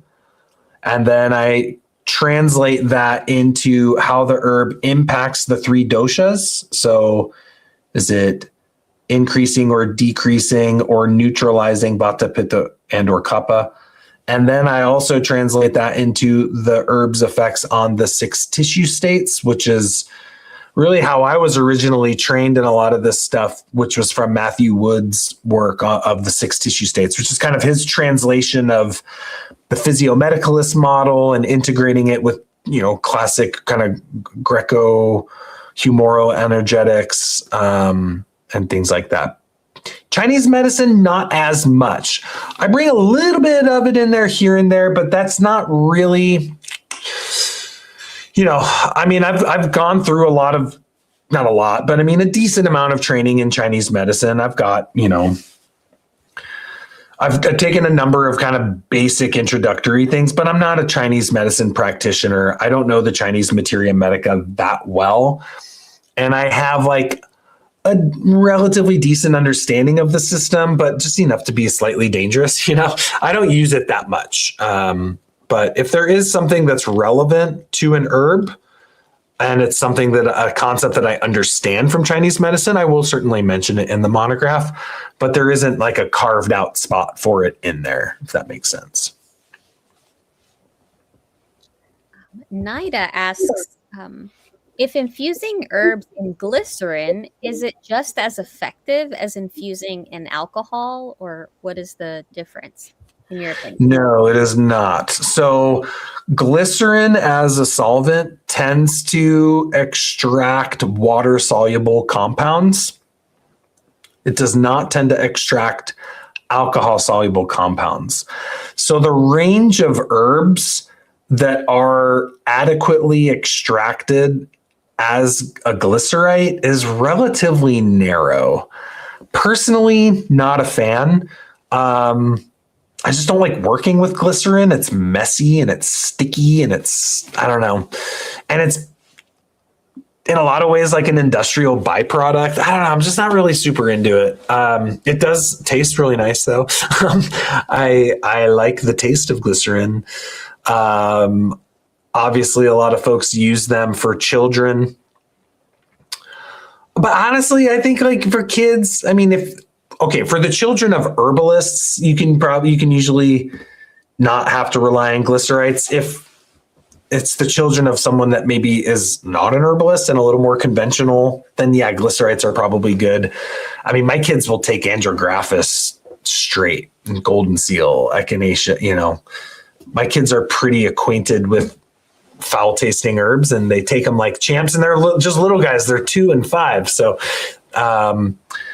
I don't necessarily think everything has to be sugar-coated with children, but you got to get them when they're young. And then the other application of glycerites would be people that are alcoholics or in recovery from alcoholism, and they just will not do tinctures. So that's where glycerites can be helpful. If people are alcoholics and won't tolerate any form of alcohol, that's typically where we'll get them on a good tea blend and like an encapsulated blend or powders of some sort. There's workarounds for it. But yeah, the range of glycerin is so limited. I don't use it. Yeah. Violet asks, is there any reason why my cut and sifted marshmallow root infusion never gets slimy at all?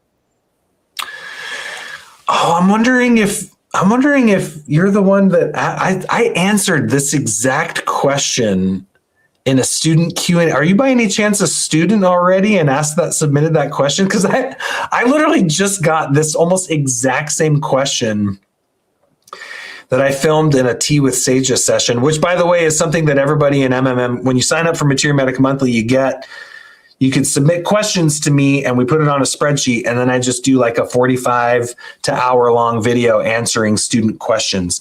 But yeah, so I did answer a question like this earlier. I will answer it again in case you're someone different. But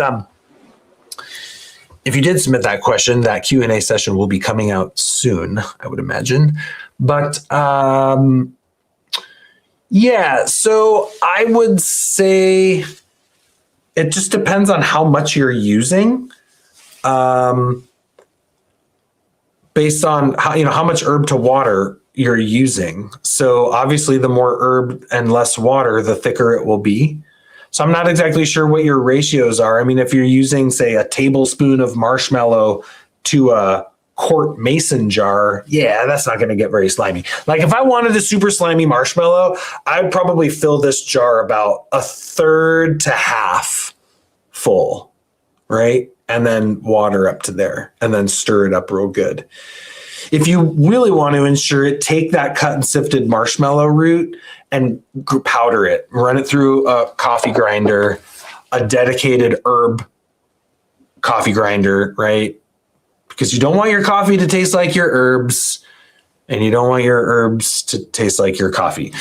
But especially don't want your coffee to taste like your herbs, right? Am I right? Any coffee drinkers out there? Sorry, I like my coffee. I don't want my herbs getting in my coffee. So yeah, if you powder it up, you'll be much more likely to get that nice thick marshmallow. But it's not going to be like,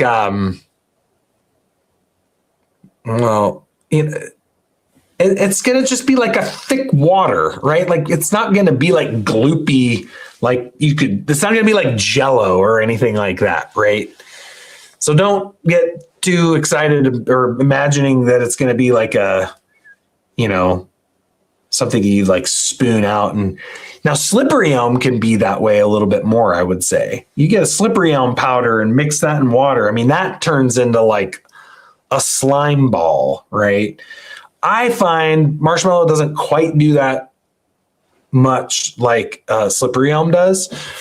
But yeah, if you really want a super thick marshmallow, I would just powder it up and then use a whole bunch more of it.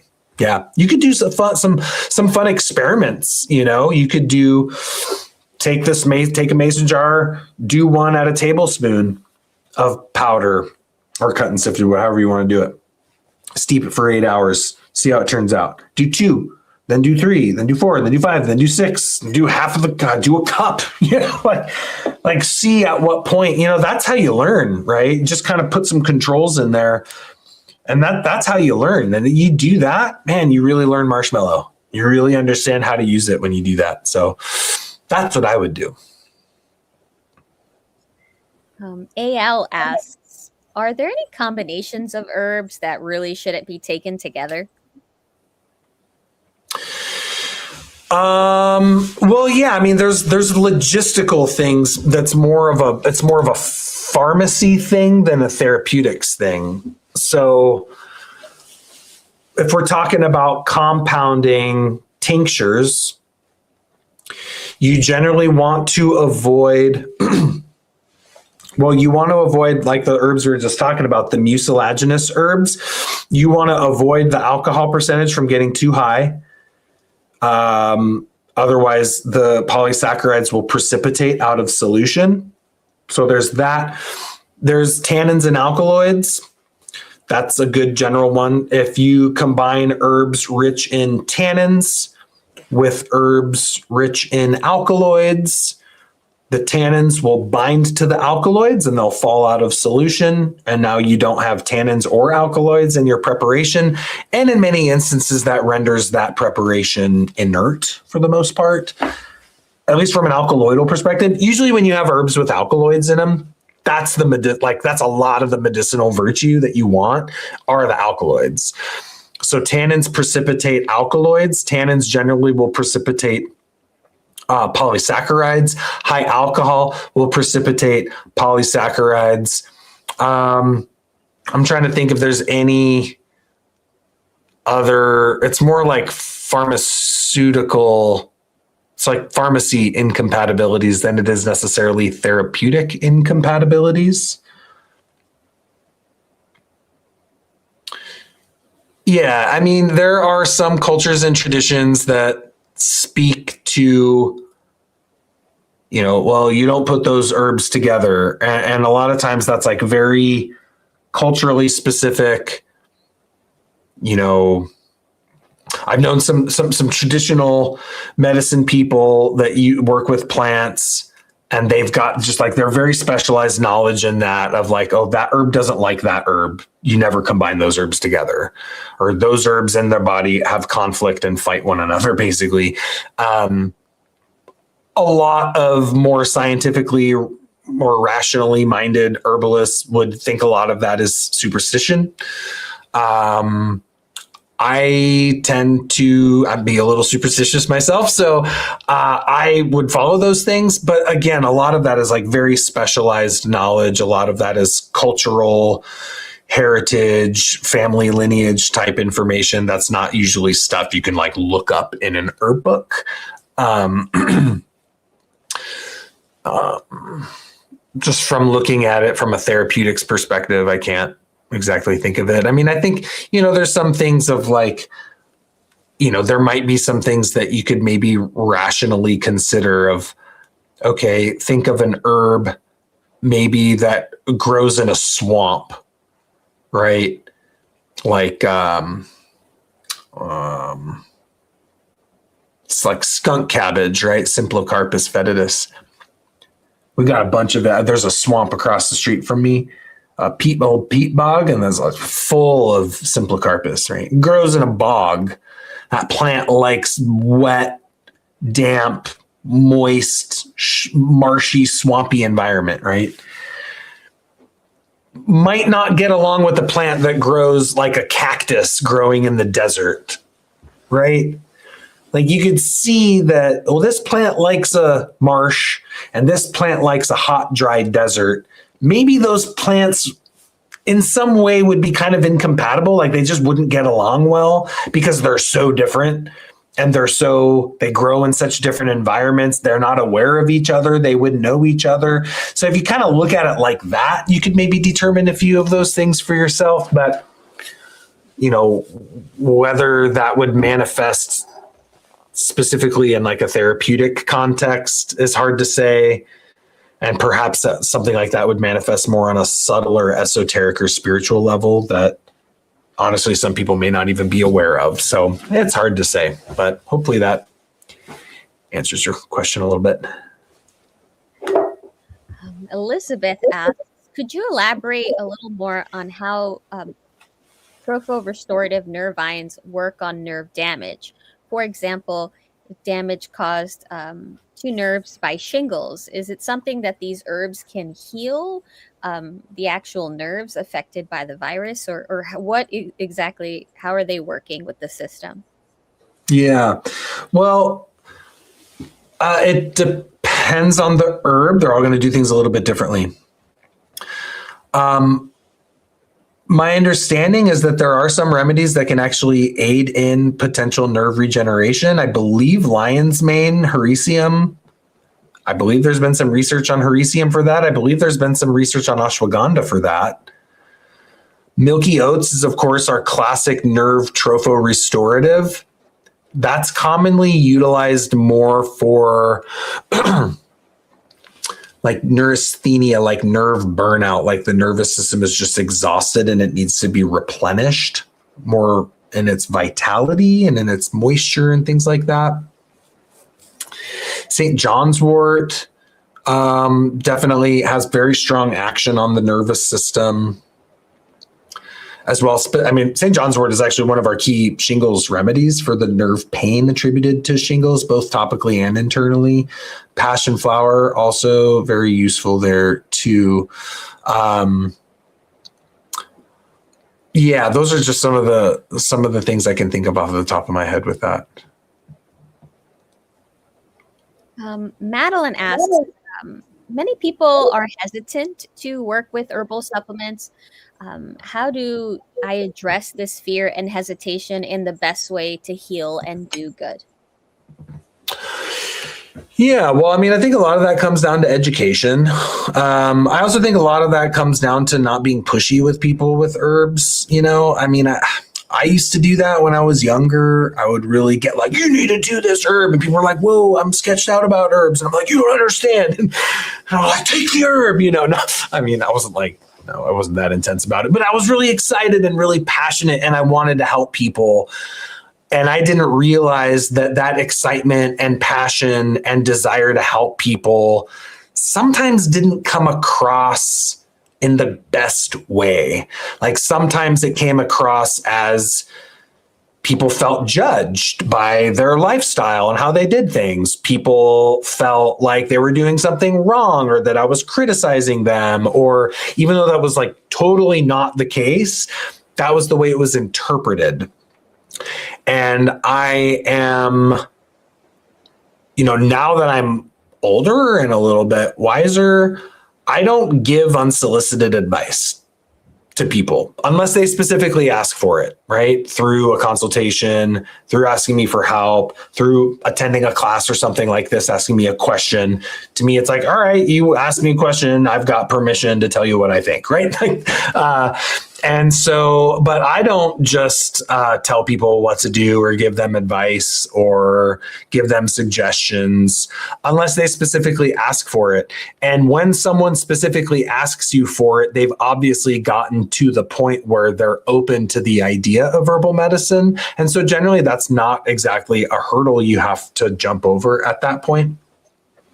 Now, there's been some instances where someone's been like, hey, can you help my dad? And I'm like, sure, I'll help your dad, of course. But does your dad want my help, or do you want me to help your dad? And your dad's like, I don't. And is your dad just doing this to please you, but he's not really going to do it because I don't want to waste my time. I don't want to waste his time, right? So sometimes that happens.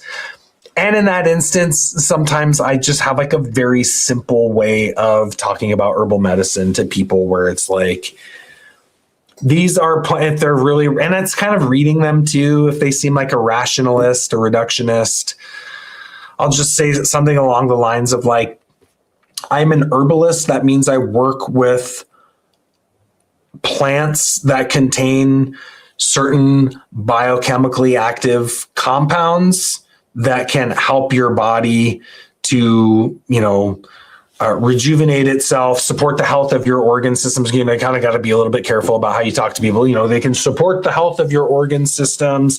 And I'll sometimes say like, most of, the origination of pharmaceutical drugs originally came from chemicals in plants. Like this is where the entire model of pharmaceuticals came from, plant chemistry. But so rather than using just isolated drugs, the herbalist works with the whole plant, which is oftentimes a little bit gentler, but doesn't have quite as many side effects as the isolated things, something along those lines, right?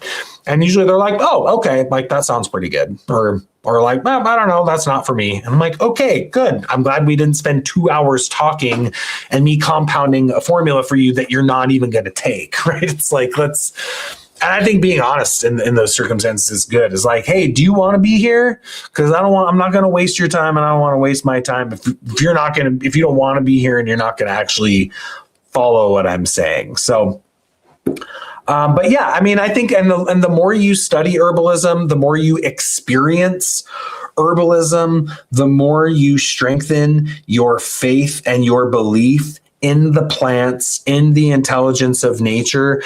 You develop your own capacity to just kind of figure out how you explain things to people and how you talk to people and how you are able to relay it in a way that they can understand, in a way that is accessible, in a way that's, on the flip side of that, not going to freak them out, not going to scare them away, not going to make them, think you're just like practicing some esoteric form of witchcraft on them or whatever. It's like people think all kinds of crazy stuff out there. And so I think just the more you experience it and the more you build your confidence as an herbalist, the more you develop your competence as an herbalist, you just kind of find your way of explaining things and finding your language. And for me, I'm a writer. I like to write. I write every day. I create content every day, whether that's free content we publish on the Plant Path, whether that's course content, whether it's a class like I did tonight. I'm like constantly writing about herbal medicine. So I've thought a lot of this stuff through, and I kind of have my ways of talking about certain things that are just kind of patterned into my brain. And for people that are going to be interfacing with the public and talking to people about herbal medicine, whether that's, as a product maker or as a clinician or as an instructor or as someone that leads plant walks or whatever it is, I think it's very important to take that time to really think through your unique way of explaining things and talking to people about things that comes from you, that comes from your own mind, comes from your own heart. You don't just repeat what other people say or what someone else tells you to say or whatever. It's like it comes from you, and that way it's authentic and people can feel that and people appreciate that generally. And people want that, especially in a practitioner. They want to feel, a lot of part of your job is to cultivate trust, and you want them to like you. You want to be a generally likable person. You don't want every consultation to feel awkward. You kind of like develop some social skills and ways of relating to people, and maybe some little jokes you got up your sleeve to, make people feel comfortable and make them feel good. So I think these are all things that just kind of develop over time as you do it. I feel like I veered off course from the question, but I do think what I'm talking about is relevant to everybody that wants to be working with herbal medicine, especially in a professional context, because I do think it's important to represent yourself, represent the plants, represent the tradition of herbal medicine in a professional manner, in a way that kind of uplifts all of us in a way by being a good representative of nature and of the plants, and doing so in a good, kind, thoughtful, heartful, professional manner is good. So